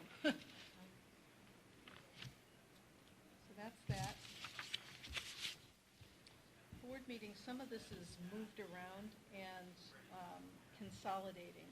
So this is one of the consolidations. So you'll see here, because this was really confusing. When you would read one part of the policy here, then there would be something different, two policies deeper, but you wouldn't even know that there was another policy. And so this is one of those examples of like making a policy on board meetings so that people don't have to search some other place to find out what the board, the different types of meetings. And how that would work. So this consolidates in one succinct policy, board meetings with, and all the various types. So, And do you mind real quick clarifying to everyone the difference between special meetings and emergency meetings? So that was a question that we had. And we had a discussion about that, yeah, so we might have a special meeting on budgets, for example. During budget season, it's a budget meeting. We could have a retreat, that's a special meeting, as opposed to a regular business meeting. So we have regular business meetings, and then we could have budget meetings. We could have retreats. We could have, those would be special meetings. Emergency meetings would be called if there's something that's urgent that we have to take immediate action on.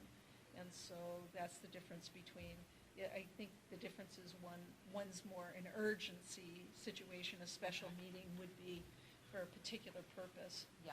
Like, we had kind of a special meeting On the 22nd. Right? It was to review the recommendation for the school opening plan. That was a Right. special meeting. It wasn't a regular business meeting, for Okay. example. So that's what's special. We asked that question. We're like, maybe we only need emergency. Why do we have special meetings? And can't they be, so she explained that. And so we understand what that means. But 40% just seems weird. Should No. it be minority instead of? And we can change that. She also said in her response Because I did ask about that- 40 versus majority. that No, That's- but it'd be minority instead of majority, wouldn't it? you could Or make it one-third, the or- two consistent. Emergency meetings are per RSA 91E. You could say, make that I mean, the to be majority qu- also. quite honestly, I don't know how you'd ever have, you could ever get a majority to ask for an emergency meeting because you can't speak to more than one board member about something without violating RSAs. But Well, it says the emergency meeting could be called by the chairperson, but if they were indisposed and we needed one, then I would be the one, if I couldn't get the chair or the vice chair, then I would contact you oh, I see. to schedule one. Yeah, but if you couldn't get the chair, wouldn't the vice chair? I said if the chair and the Oh, vice chair oh, were both. available. Oh, I see. So then I would need two of the three of the remainder to say, yes, go ahead and do that. It just seems like it should be 1/3 or minority. It just seems, having a number 40% just seems odd, given that everywhere else we have a different terminology. Well, you but- could say two, because you have five, right? Instead of 40%. Or 2/5, yeah. Right? 2/5. You could say 2/5, Instead of 2/3 on the Yeah. other one? Yeah. because it's just like sticks out. The other thing, the board shall strive to have meetings at least twice a month. I'm not sure why strive. Well, that was because, So that was me. yeah. And Yeah. I don't have the experience of the board to say there's ever been an issue. And if it's never been an issue, then I am purely on game with striking it.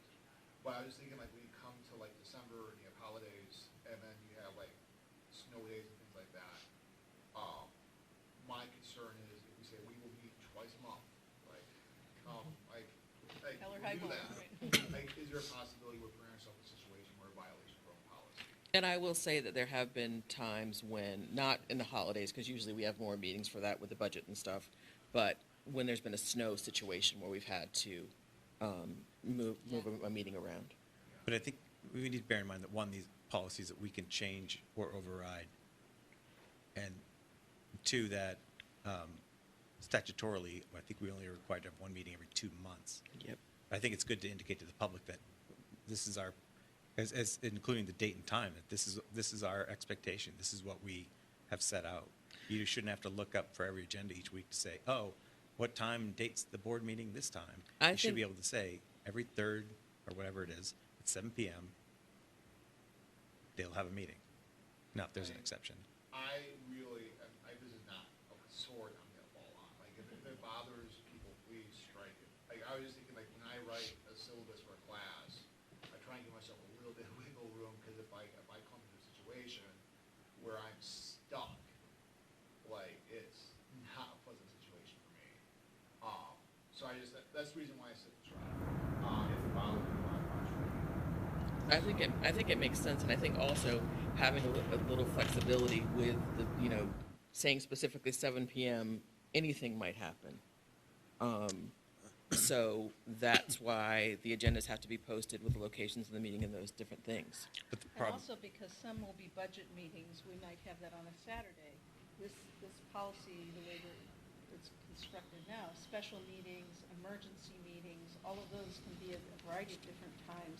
yeah, but and these are different regular, days. so that's why we have regular, right? Regular, that's why regular was in there. This is board meetings, and board meetings twice a month, and this was part of the conversation, was that it's any board meeting, it's not regular board meetings.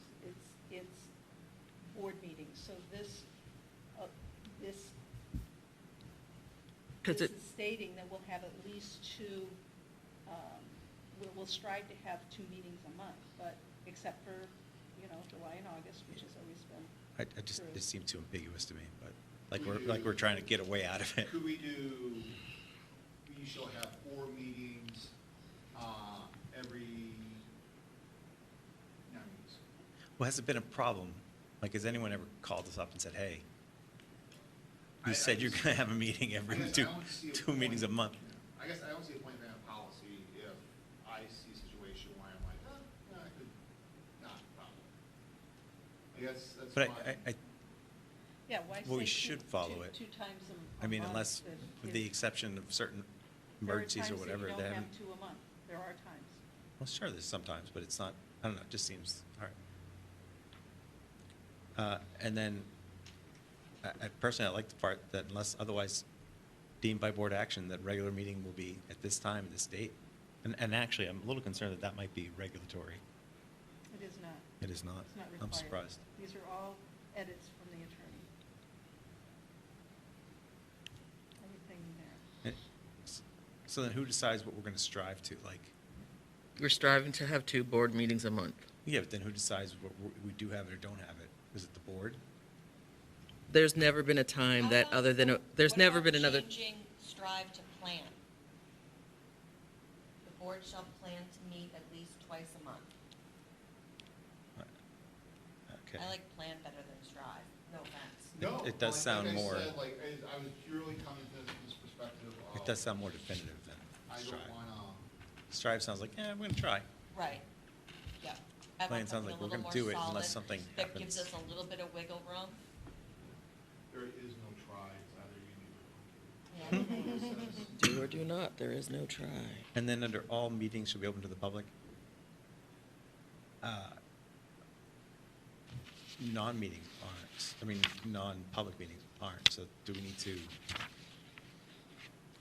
What was your, I missed that. It was so right. it said, you say all regular meetings shall be open to the public, now it says all meetings are open to the public, Except the non-public. but it doesn't say that, does it? It says the board may meet in non-public for any of the following reasons upon the motion. You could enter into non-public. Where's that? I'm not seeing that.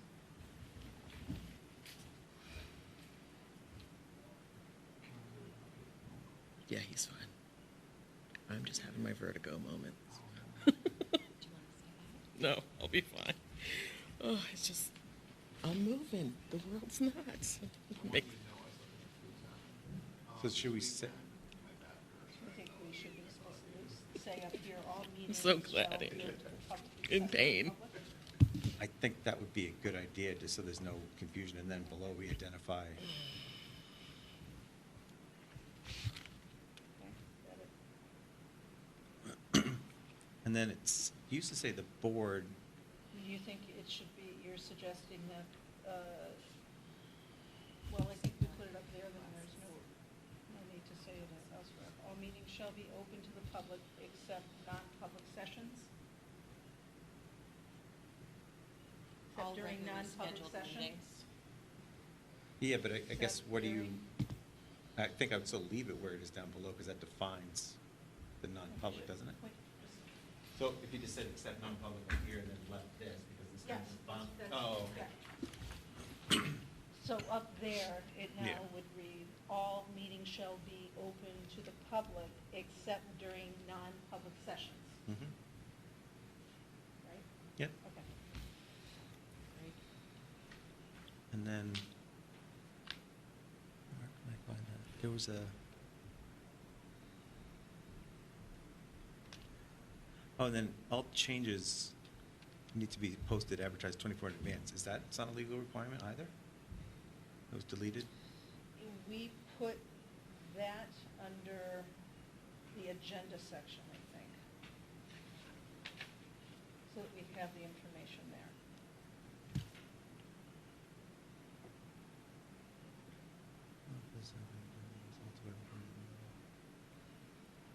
And it's 48 hours. Oh, for, Oh, I see what you mean. Yep. not for the public. For the public, it's 24. Yeah. But I think, didn't we put that under the agenda I policy? I'd have to look. I think we put all the agenda stuff under the agenda policy so that you wouldn't, again, we were trying to make sure everything about the topic, because we were doing it by topic, was in one place. Oh, and then at the bottom, you said the superintendent, his or her designee, designated representative may attend all non-public sessions at the pleasure of the board, except those non-public sessions pertaining to the superintendent's employment. It seems like, Because the other policy that we had allowed the superintendent to be present for everything but that. oh, it did? Yep. I didn't see that, okay.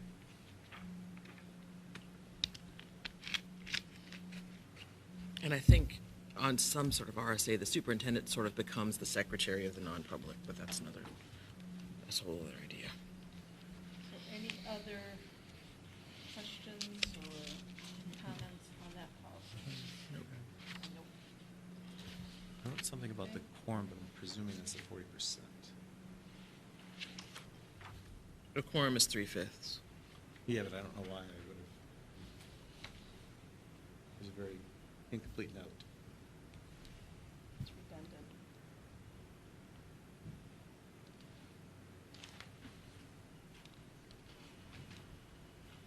Oh, I see. Yeah, so the majority still constitute quorum. It's on the second page. Yeah. Okay, next policy, BEAB. But there's something.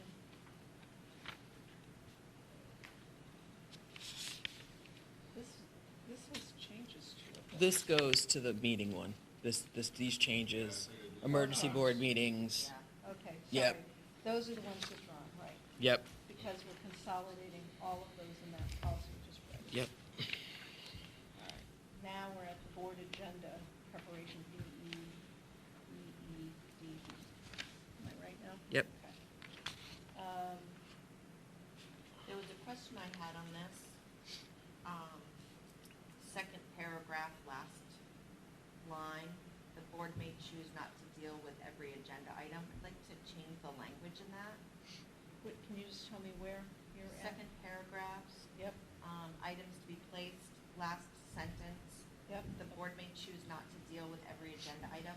Not to attend to, is the deal, what word, What's the, may not take up every agenda, I don't know.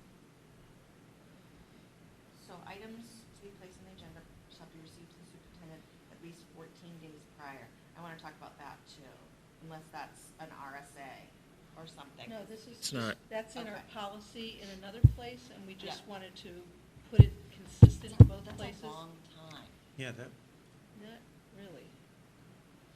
well, so if we have a meeting in 2 weeks, Right. and I ask you 13 days before that meeting, and it doesn't go on that agenda, it'd be a month before. Be a month we could- before. Well, it depends on what is on the docket that has to be done for board business. Okay. Some things that you want to put on are optional, and other things we have to do in a timely fashion.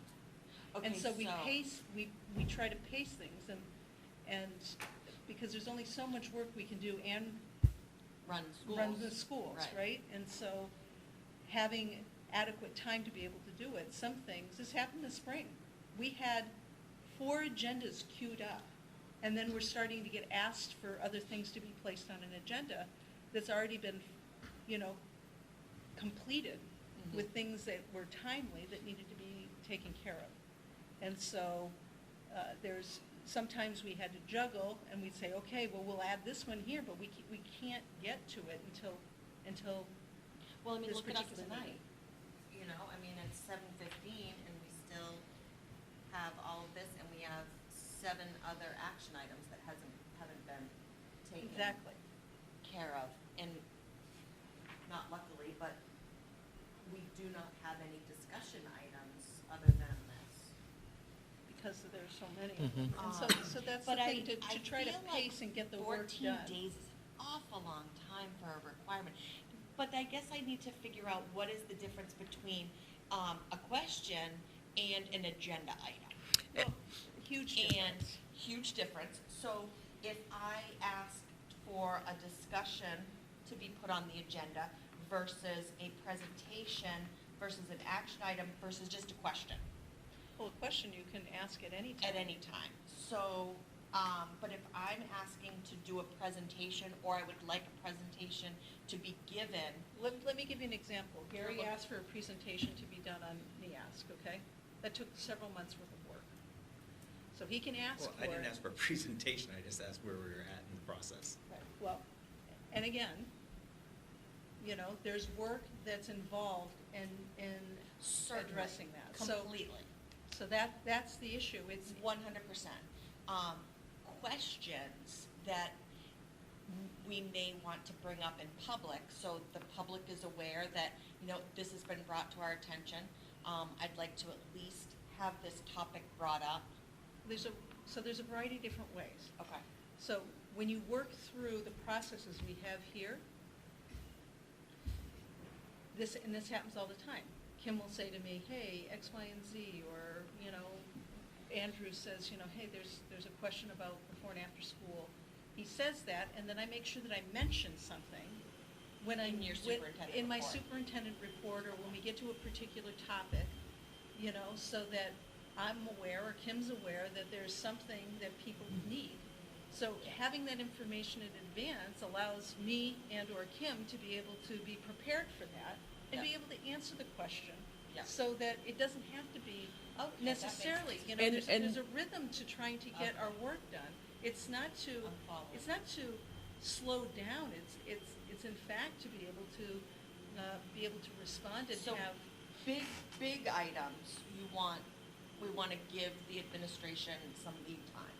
Questions that may be something that we want to bring up within the next 2 weeks could go to you, and you could bring it up during the superintendent. Yeah, And Or we'd I have can say- conversation about that. It would be, I wouldn't say, oh, Heather, it's 13 days. No. You have a valid point. I would say to Susan, Heather has brought up this point.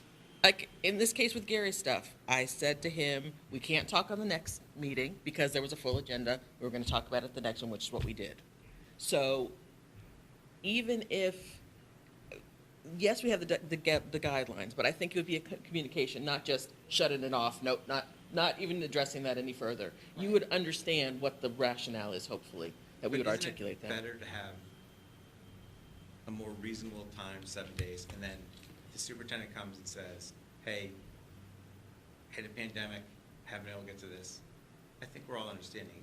If you say, this next agenda item is really full, can we push it to the following agenda, following week, following month? But I've to- seen over the last year when something like that has happened, and I've seen other board members say, well, I gave you 7 days, or I gave you 2 weeks to do it, why am I not getting When has answers that to ever this happened here? question? I've seen that on Yeah. video. So. At our school board meetings? Yes. Yeah. So that's my only red flag with, okay, I want to be able to make sure that we have enough time to gather the information. And I don't know, again, if that gets funneled to Kim, where you may have the same question that I do, and Kim may say, listen, I got It's already 2 on. board members who have been bringing this up. This is something that we really need to, versus. But then we're do. putting it at the discretion of the chair, who, Right. we trust now, but we don't know in the future what it's gonna be like, who the Right. chair's gonna be. Yeah. Well, I will say that, all of it sort of just goes, the hope is that the team, and again, it's not always this way, but the hope is that the team coalesces enough, including the superintendent, to believe good intent at all times. So if there's a situation where a board member comes up, even if it's one, I'm probably gonna have a conversation with Susan that says, Andrew has this question, how can we address it? So why not believe there's good intent in 7 days and that we're gonna be reasonable? I might it takes think more than 7 10, only because I'm thinking of my own, you know, it's not just, the administration doesn't just sit around waiting for me to come up with a question for her. So I'm trying to come up with a way and think about my own professional life, and if someone wanted a report from me, how long is a decent amount of time for me to do the background, set the things, get my questions going, anticipate any questions that you all may have in a timely fashion without having to neglect some other area of my And I'll explain daily how we duties. got to 14. What is 7, I mean, so really you're talking 5 business days. If you have 2 a month, I mean, It's so saying that- would I want to give her more than 5 business days? I mean, we say 7 days or 10 days, you got the weekends in there. I know you're doing stuff on the weekends, I'm not even remotely saying you work enough. But I wanna make sure that I'm giving Jana, and Deb Black enough time that they're not scrambling, looking just for something within 7 days. So- I'd go 10. So between that and removing that every board member has a right to place items on the agenda, I mean, you're really shutting down people's ability to add things and stifling communication even more, I feel. Like, I don't see where, unless there's issues that I'm not aware of, that this is what we're trying to fix. So let's see. And I will say, just Heather, to your 10-day versus 14, there's a process, and Andrew, I don't remember which policy it was in, about Susan having to do an investigation. And that was a 14-day window for obvious reasons, and we believed that the consistent 14 days made sense, so it was consistent throughout. You know, we have to have some basic guidelines and protocols. I don't think that it's fair for any board member to be coming up with 27 different questions on a topic at, 2 in the morning, or because somebody called and one person felt that this is something that needs attention.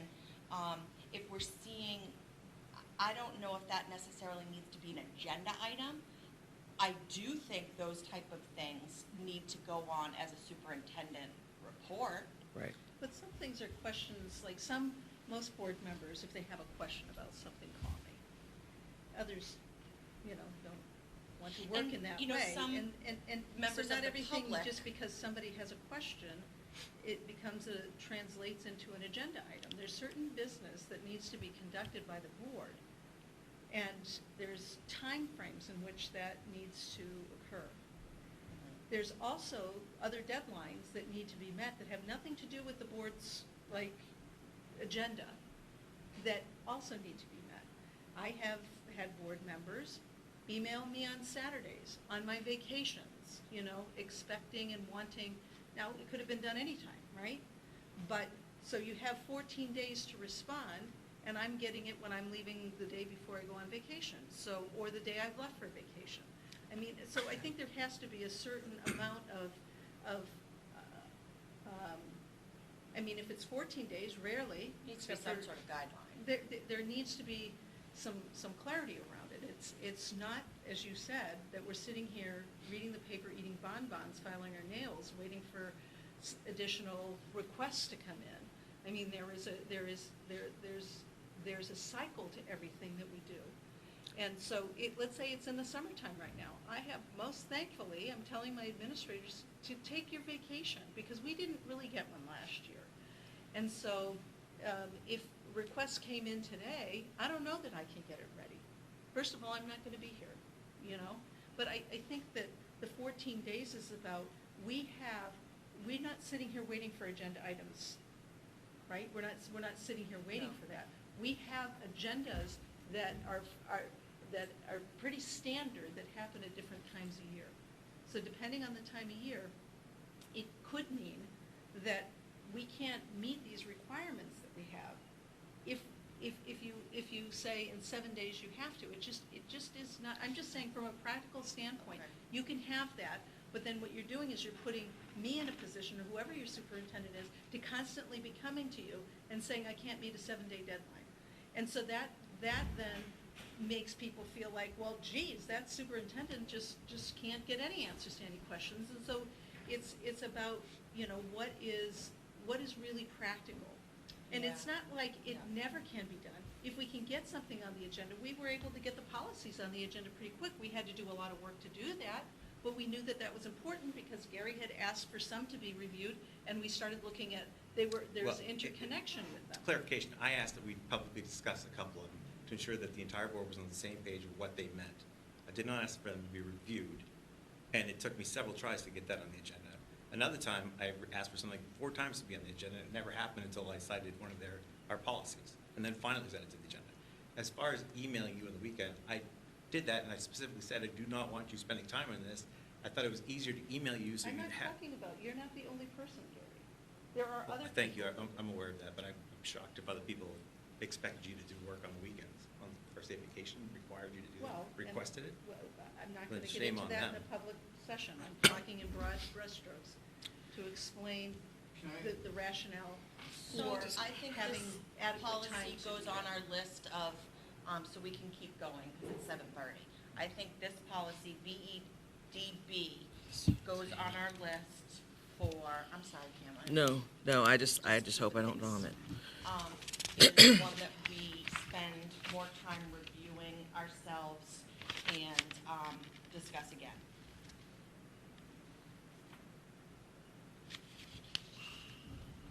How many more do we have?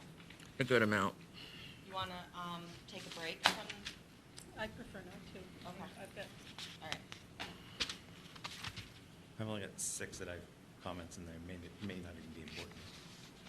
so, the next policy is the quorum.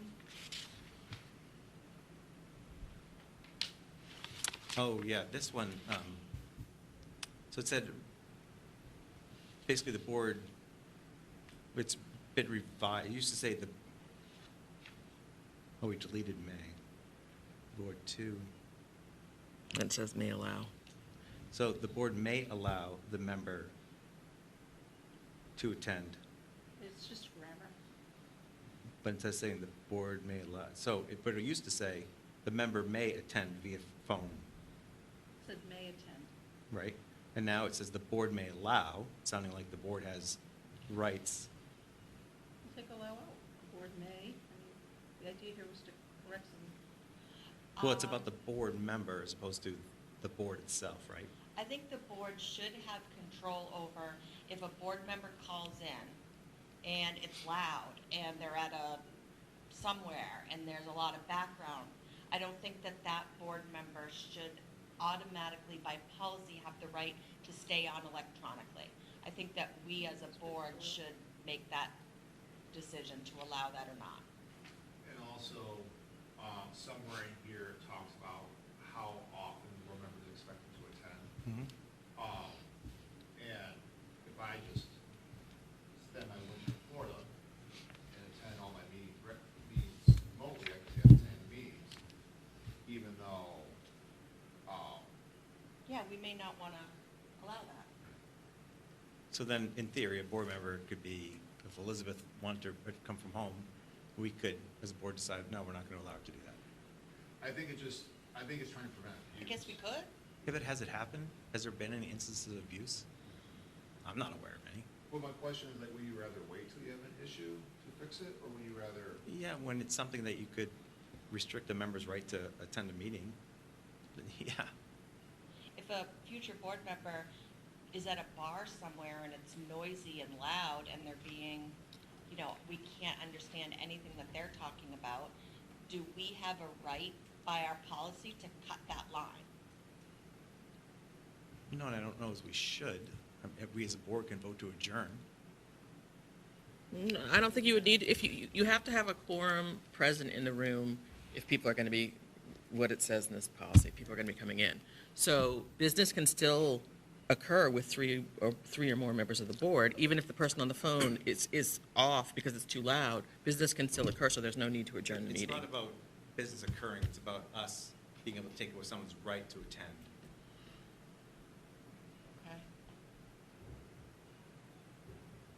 You're Now, working- maybe you should reference the other policy here to say, you know, remotely in accordance with whatever policy, so that we're not allowing someone to move to Florida for the winter or whatever, if that's something you're concerned with.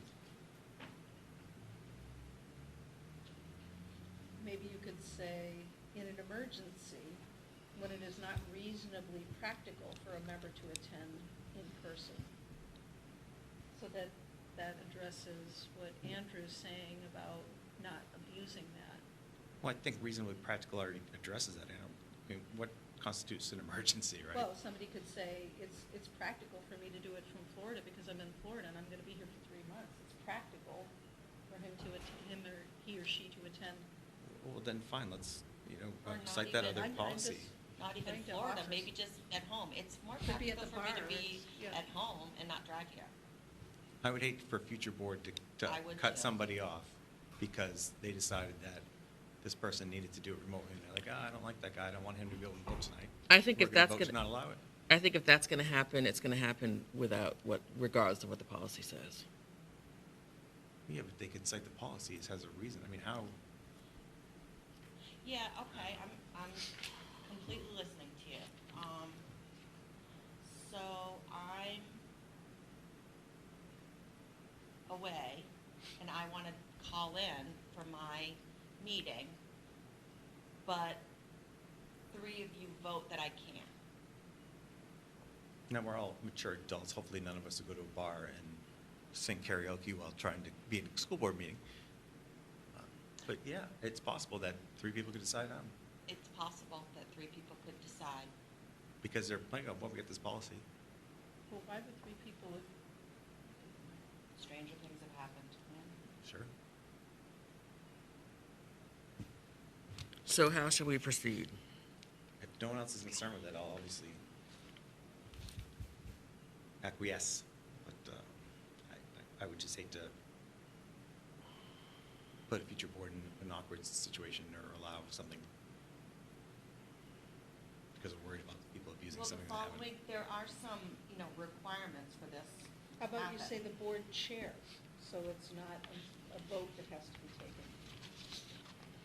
The board chair may allow the member to I don't attend. think any board member should be able to Restrict allow or another restrict board another member. board member to I don't think attend. that's the purpose of it. Well, it's not the purpose, but there's the potential. We're working on good faith. We could get into a situation down the road where we have a board chair that isn't working in good faith. True, then you'd want the majority of the board to be able to rule. What do you think, Andrew?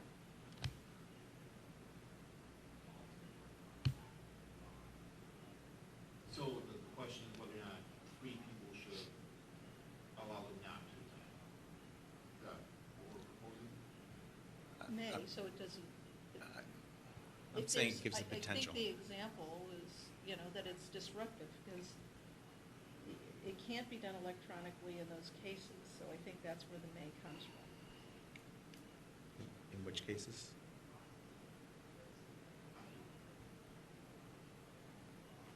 I'm okay with leaving it the way it used to be, Problem with that too. that the member may attend. I mean, if you want to reference the other one about the number of meetings to attend to, then it's fine with me. And I can just add, this counts towards your. Well, number 4, to address that, I think the case where it wouldn't be, I'm just guessing, that these were edits made by the attorney. Okay. So I'm just saying, these are not our edits. Right, These okay. were recommended by our attorney. Okay. Okay? But listening to this conversation, number 4 says the public attending the meeting and all members must be able to simultaneously hear or see communication between the member participating remotely and those participating in person. No meeting shall be conducted by electronic mail or other form of communication that does not permit the public to hear, read, or otherwise discern. I think if that's the case, the idea here is that that member that can't continue to productively participate in the meeting, and therefore that's when attending electronically would not be, I think that's what the idea is. If you read, the following is required in order for that person to participate. Do I'm you see not what an I'm saying? attorney, so if the attorney said do this, then I support it. I don't wanna go against what our attorney says. Yeah, I mean, We if that's could- the attorney's we could go recommendation, I'd agree. round and round and debate it over and over, but if the attorney says do it that way, then I'm good with it. This is her changes, not. It's surprising, but yeah, that's the attorney's recommendation. Yep, then if it's that, then move on. Voting, again, these are all recommendations from the attorney. Okay.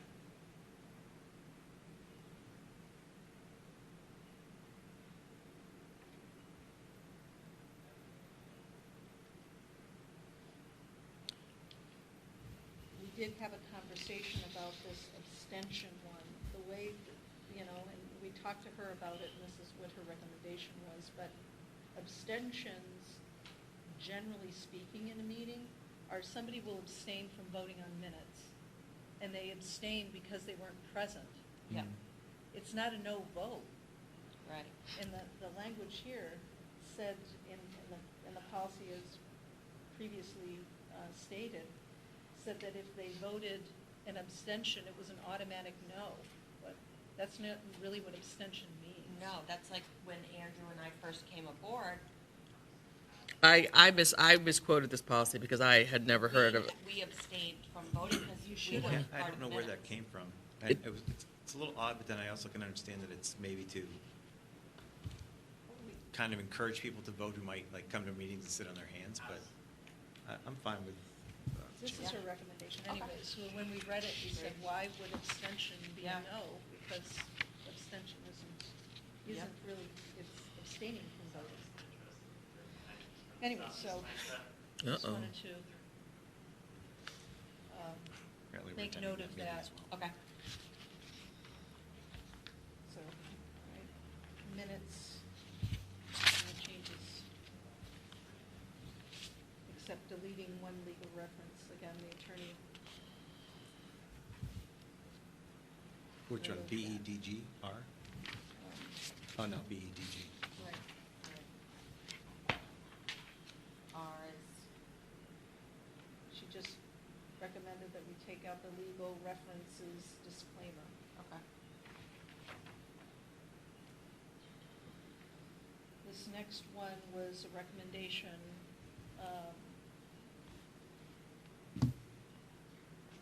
proposed by Barbara Loman.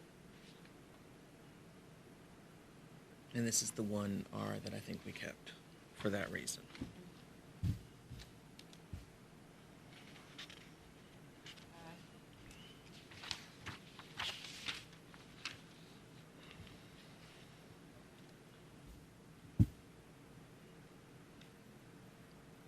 What are we on next? BEDH? Yep. Mhm. Okay. So I was a little concerned about the change from speakers to residents, or public to residents, because one, we've allowed non-residents to speak, and what if we have a member of a staff or somebody else that comes in and wants to speak? Do we wanna Anyone can restrict speak that? at the board, if the board authorizes it, anyone can speak. So do we have to vote on that? It would normally be, we have Mrs. So-and-so who is not a resident of Newmarket. Would the board allow Mrs. So-and-so to speak? We would say yes, and they would let them speak. Gotcha. And this is similar to the town. Yep, Yeah. yep. That's great, then it would be, So do we need- consistent with the town. And then The only, I was reading through this before the meeting again, and on number 3, it says the chair will recognize residents, I think, on Yeah. a first come basis. It said resident, Oh. just needs an S after it.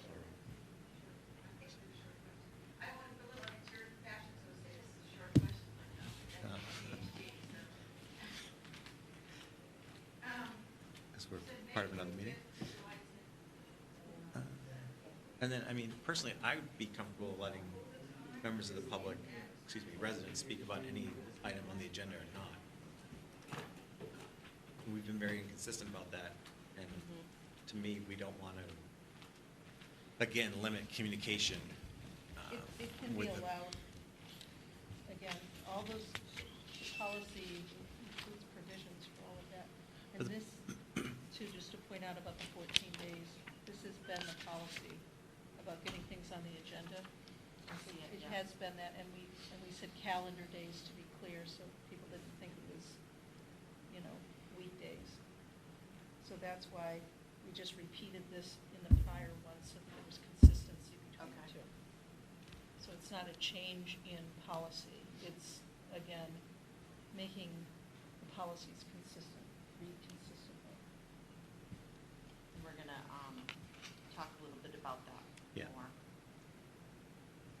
I'm just pointing out Yeah, that. okay, thank you. So do we specifically say that we may allow non-agenda items? So, yeah, I guess that can be a slippery slope, and it can really throw us off topic, and it can really,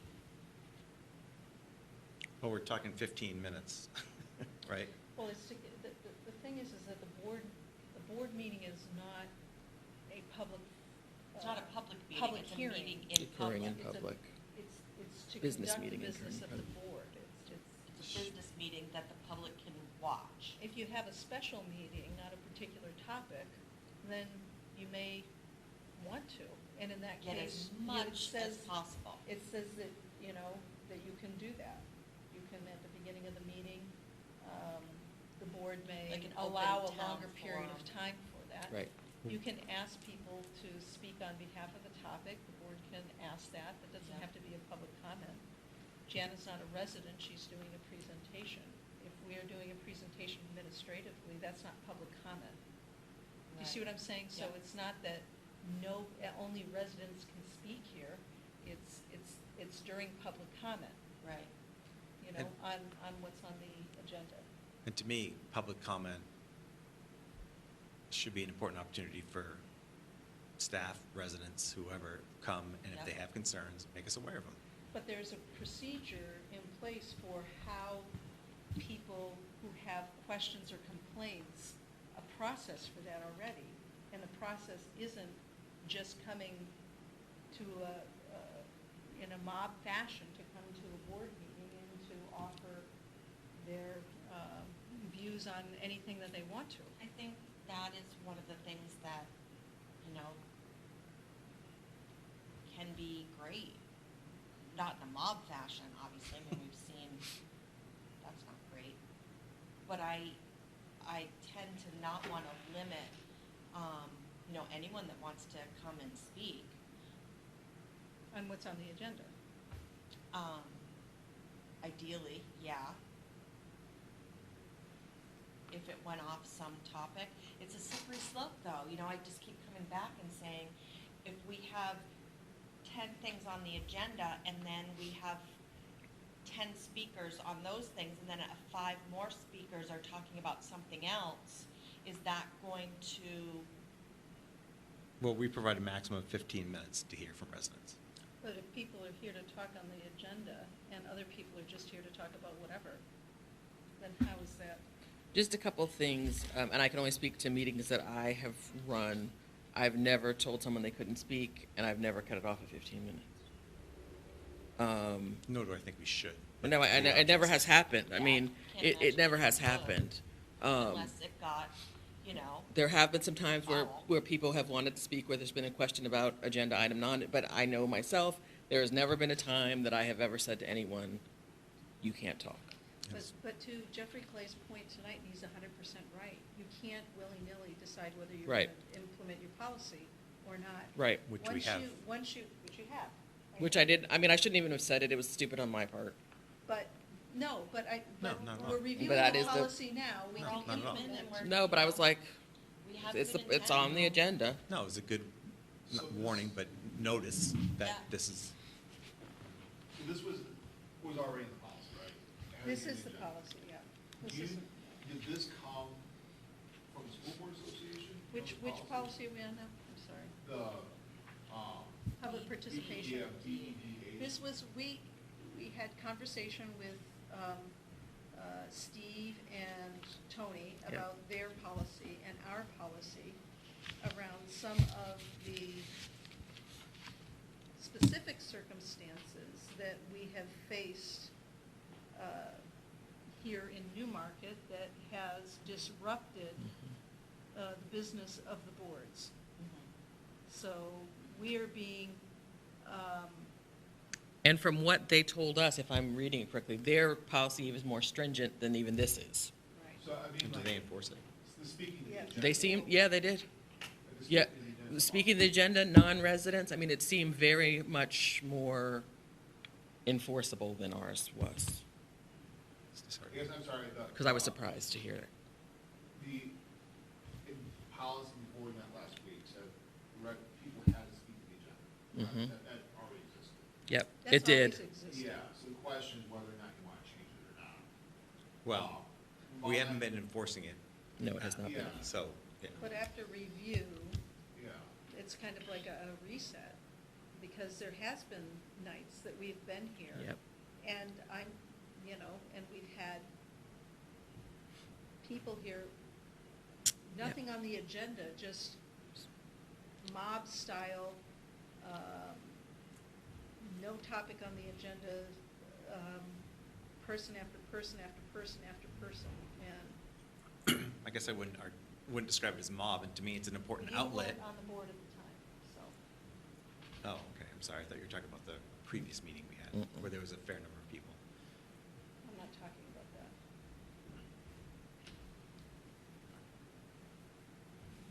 I mean, we're willing to enforce it, I think we should keep it.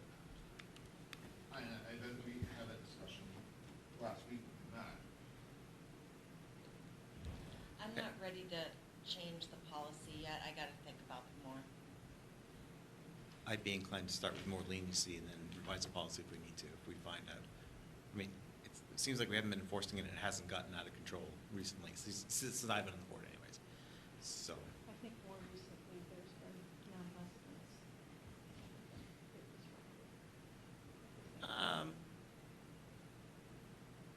dynamic. Verbose, not verbose, but, Yeah. but, I mean, it doesn't bother So me. are we gonna proceed with this one and talk about the? Yes, we're gonna talk about this one. We go to the next one? Oh, there was Sorry. another part of that, sorry, just No, just no, about no. the No, board you chair absolutely may didn't. recess the meeting. That's who would be.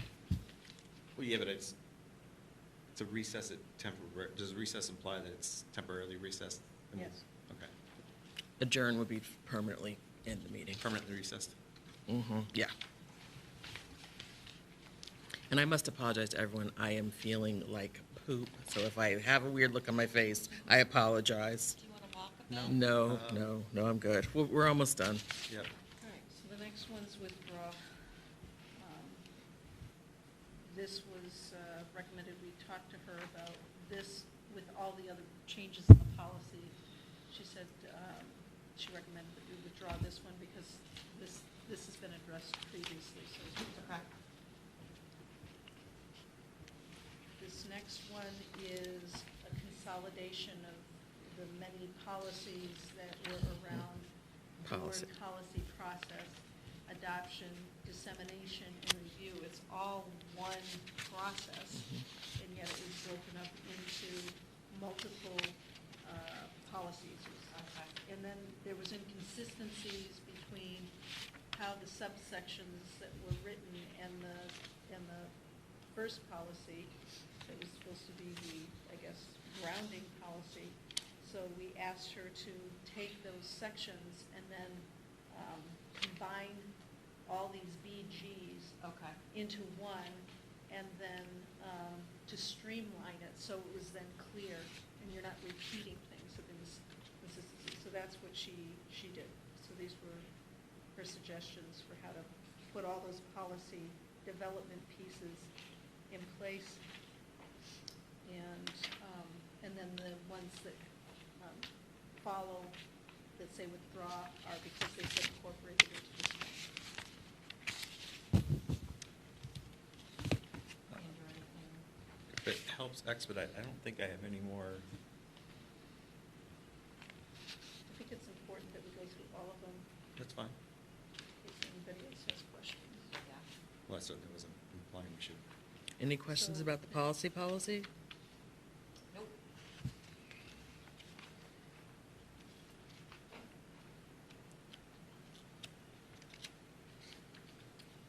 changes to the next policy, BGD. Any questions on that?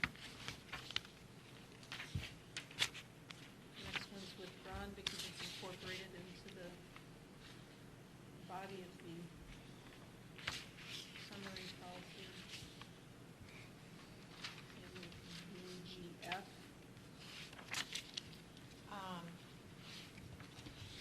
Yeah, okay. No change to BHC.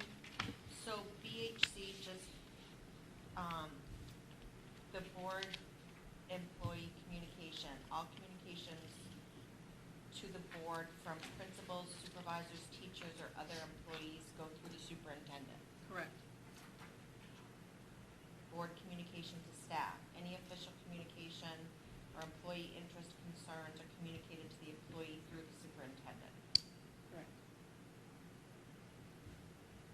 And the superintendent will employ all such media, okay, visits to schools, social interaction. You know, we're a very small town.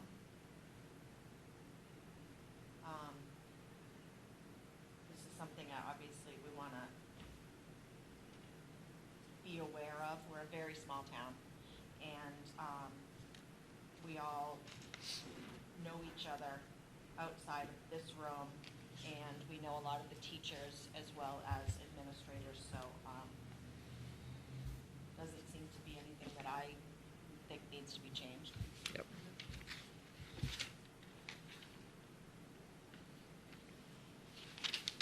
Here's that one we were talking about earlier, and I said that our attorney made some recommendations. This policy, the school board use of email, this is Okay. the one, it was like, okay. First of all, did mention text messaging, and I know we've had, you know, a recent question around, you know, Yeah, our that's a use new of form that. of electronic communication. So she clarified for that, so Good. now we're adding, you know, Right. that, you know, it's not that you can't text each other individually, you can't as a board. Have a forum. Yeah, or be discussing, you know, a board business, you Yeah. know, you can, hey, you know, you wanna go have a cup of coffee and, you know, Right. you can certainly talk about your kid, like you said, it's a small town, it doesn't mean you can't Yeah. communicate with each other as human beings, but we can't conduct board business. She said, in the clarifying language around, because I said, well, you know, we do schedule meetings, so, you know, and she Right. said that you know, that's acceptable, you know, you're not deliberating on a topic to set a board meeting, so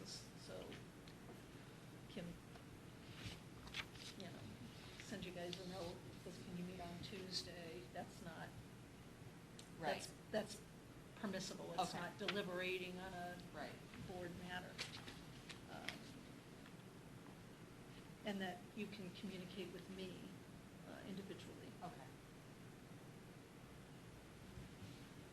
And just for clarification, if we email you directly, it automatically becomes public record, because you're, Depending on the topic, oh, okay. So if it's, yeah, you can text me, you know, you can email me, you can Okay. call me. Okay. but just so you're aware that technically. Okay. I haven't had to, but. Sometimes people stop by my office, just say hello. That's nice. Board member orientation, this is again consolidating. There were Okay. different little dribs and drabs of things, and so we attempted to consolidate, so you'll see the new language here. Oh, And you'll nice, see yeah. withdrawals of the ones below, so you don't have to keep thumbing through thinking Good. you've read the whole, on the whole topic, and then you're not aware that there were other policies, so now they're all incorporated. Make it easier.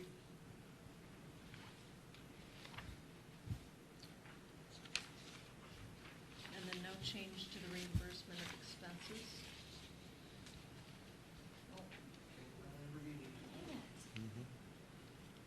And then no change to the board member indemnification.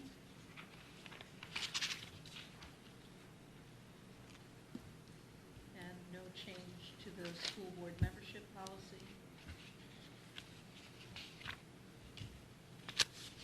And Heather is our liaison with the School Boards Association. So any questions or comments on any of the last several?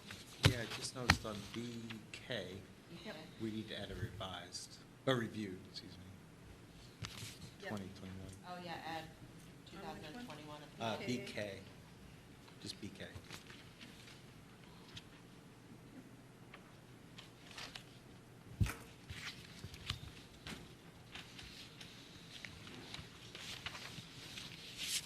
Okay, so I will make those modifications for the next read. And I think for that, if we highlight the ones that had some specific, And then I think there was 3 that you Yeah. wanted to talk more about at the next meeting. Yep. On the second read, which you would talk about any of them Yeah. at the next read. Right. But I'll just flag those ones so that you know, since you Yeah. are comfortable with all the other ones, you can focus your discussion on Yeah. those 3 Yep, before you take action. I'll just flag those. okay. all right. And Andrew and Kim and Susan, thank you. I know this was not easy and didn't anticipate having to go through each and every one, but it was important. No, I think it's good, and I think Yeah. it's good, as Susan said, I think it's good to look at the whole, Yeah. no, I'm everything glad in that- one fell swoop, because it sort of sees how they interplay with each Yeah. other and all those Yep. things. Can I just ask, would you like on all the policies that you were comfortable with or that we made minor edits to, for me to take out the red lines Yeah. for the next read? I think so, Just so you can read it one more without all the. Blue lines, red lines? yes. Yeah, thank you. I'm just saying all the Yeah. strikeouts, all the colors, so Yeah. the next version on those other ones will just read like the policy would be in the book. That's Except great. for those, I Except think the it was ones- 3 policies, Yeah. three tables. BCA, BEDB, and Yeah. BEDH. Okay. All right, getting back, And I'll leave those as they are right now. yeah, that makes sense. Okay. Do you want me to, on one of those, we were gonna revisit, but you had a couple of language changes, separate this out. and Right. There's another couple, do you want me to Yeah. go ahead and make those edits on the couple of items that you said, like, or you want me to just leave it exactly how it's written right now? Just so I'm giving you what you're looking for. I guess I'd probably leave it exact, because I don't remember what we agreed to. I know, What I can do is put comments in. That works. I think that makes Comments sense. in the margin Okay. on what you talked yeah, about. okay. As long as Okay. it doesn't take up a lot of time. Yeah, thank you. All right, moving back to action items, we are back into the business, and the first thing that we have to do is approve a $500 donation from NCEP, our great partners there, for the Net Zero Garden Club Phase 1. I make a motion, we accept the $500 donation and thank the NCEP very much. Second. We have a motion from Mr. Swanson and a second from Mr. Hemaker to approve this generous donation. As always, thank you, NCEP, for your continued partnership. We all benefit a lot. We'll move to the vote. All those in favor, say aye. Aye. Aye. Thank you. All right, Susan, we have an approval of a change of assignment for a student in the district. The details are in the packet.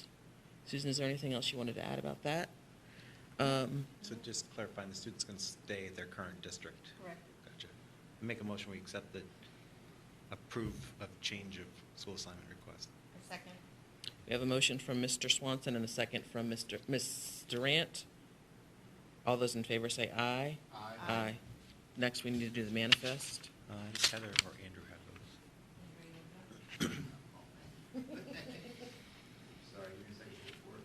It should be on the left, should be the yellow, highlighted yellow, bottom number.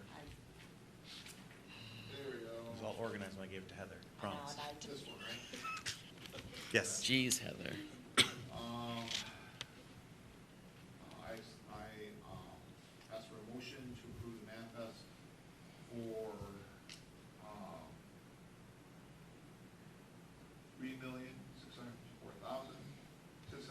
$3,654,636.76. I second that and, oop, sorry. You No. too. I was just going to say, I second that, and we'll note that that includes the Bond payment of the payment. bond, which Yeah. is part of the reason it's extremely high. Yes. We have a motion from Mr. Hemaker with a second from Mr. Swanson. All those in favor of accepting the manifest, say aye. Approving? Aye. Approved. The next three I'm going to take, the wage scale will move to non-public session. So we'll go to the amended, and I'm thinking since it's amended June 3rd, 17, public and non-public, I think we can look at that as one thing since I'm the only one that wasn't here. So I seek a motion to approve the amended minutes for June 3rd, the minutes for, the public meeting minutes for June 17th, and the non-public meeting minutes for June 17th. So moved. We have a motion from Mr. Swanson, a second from Ms. Durant. All those in favor say aye. Just a quick discussion, sorry. No. I assume the amendment was the couple of the voting ones that were incorrect. Okay, aye. And I abstain from that, so we have 3 and 1 on that one. And the next one is, I seek a motion to approve the minutes from the June 22nd meeting. So moved.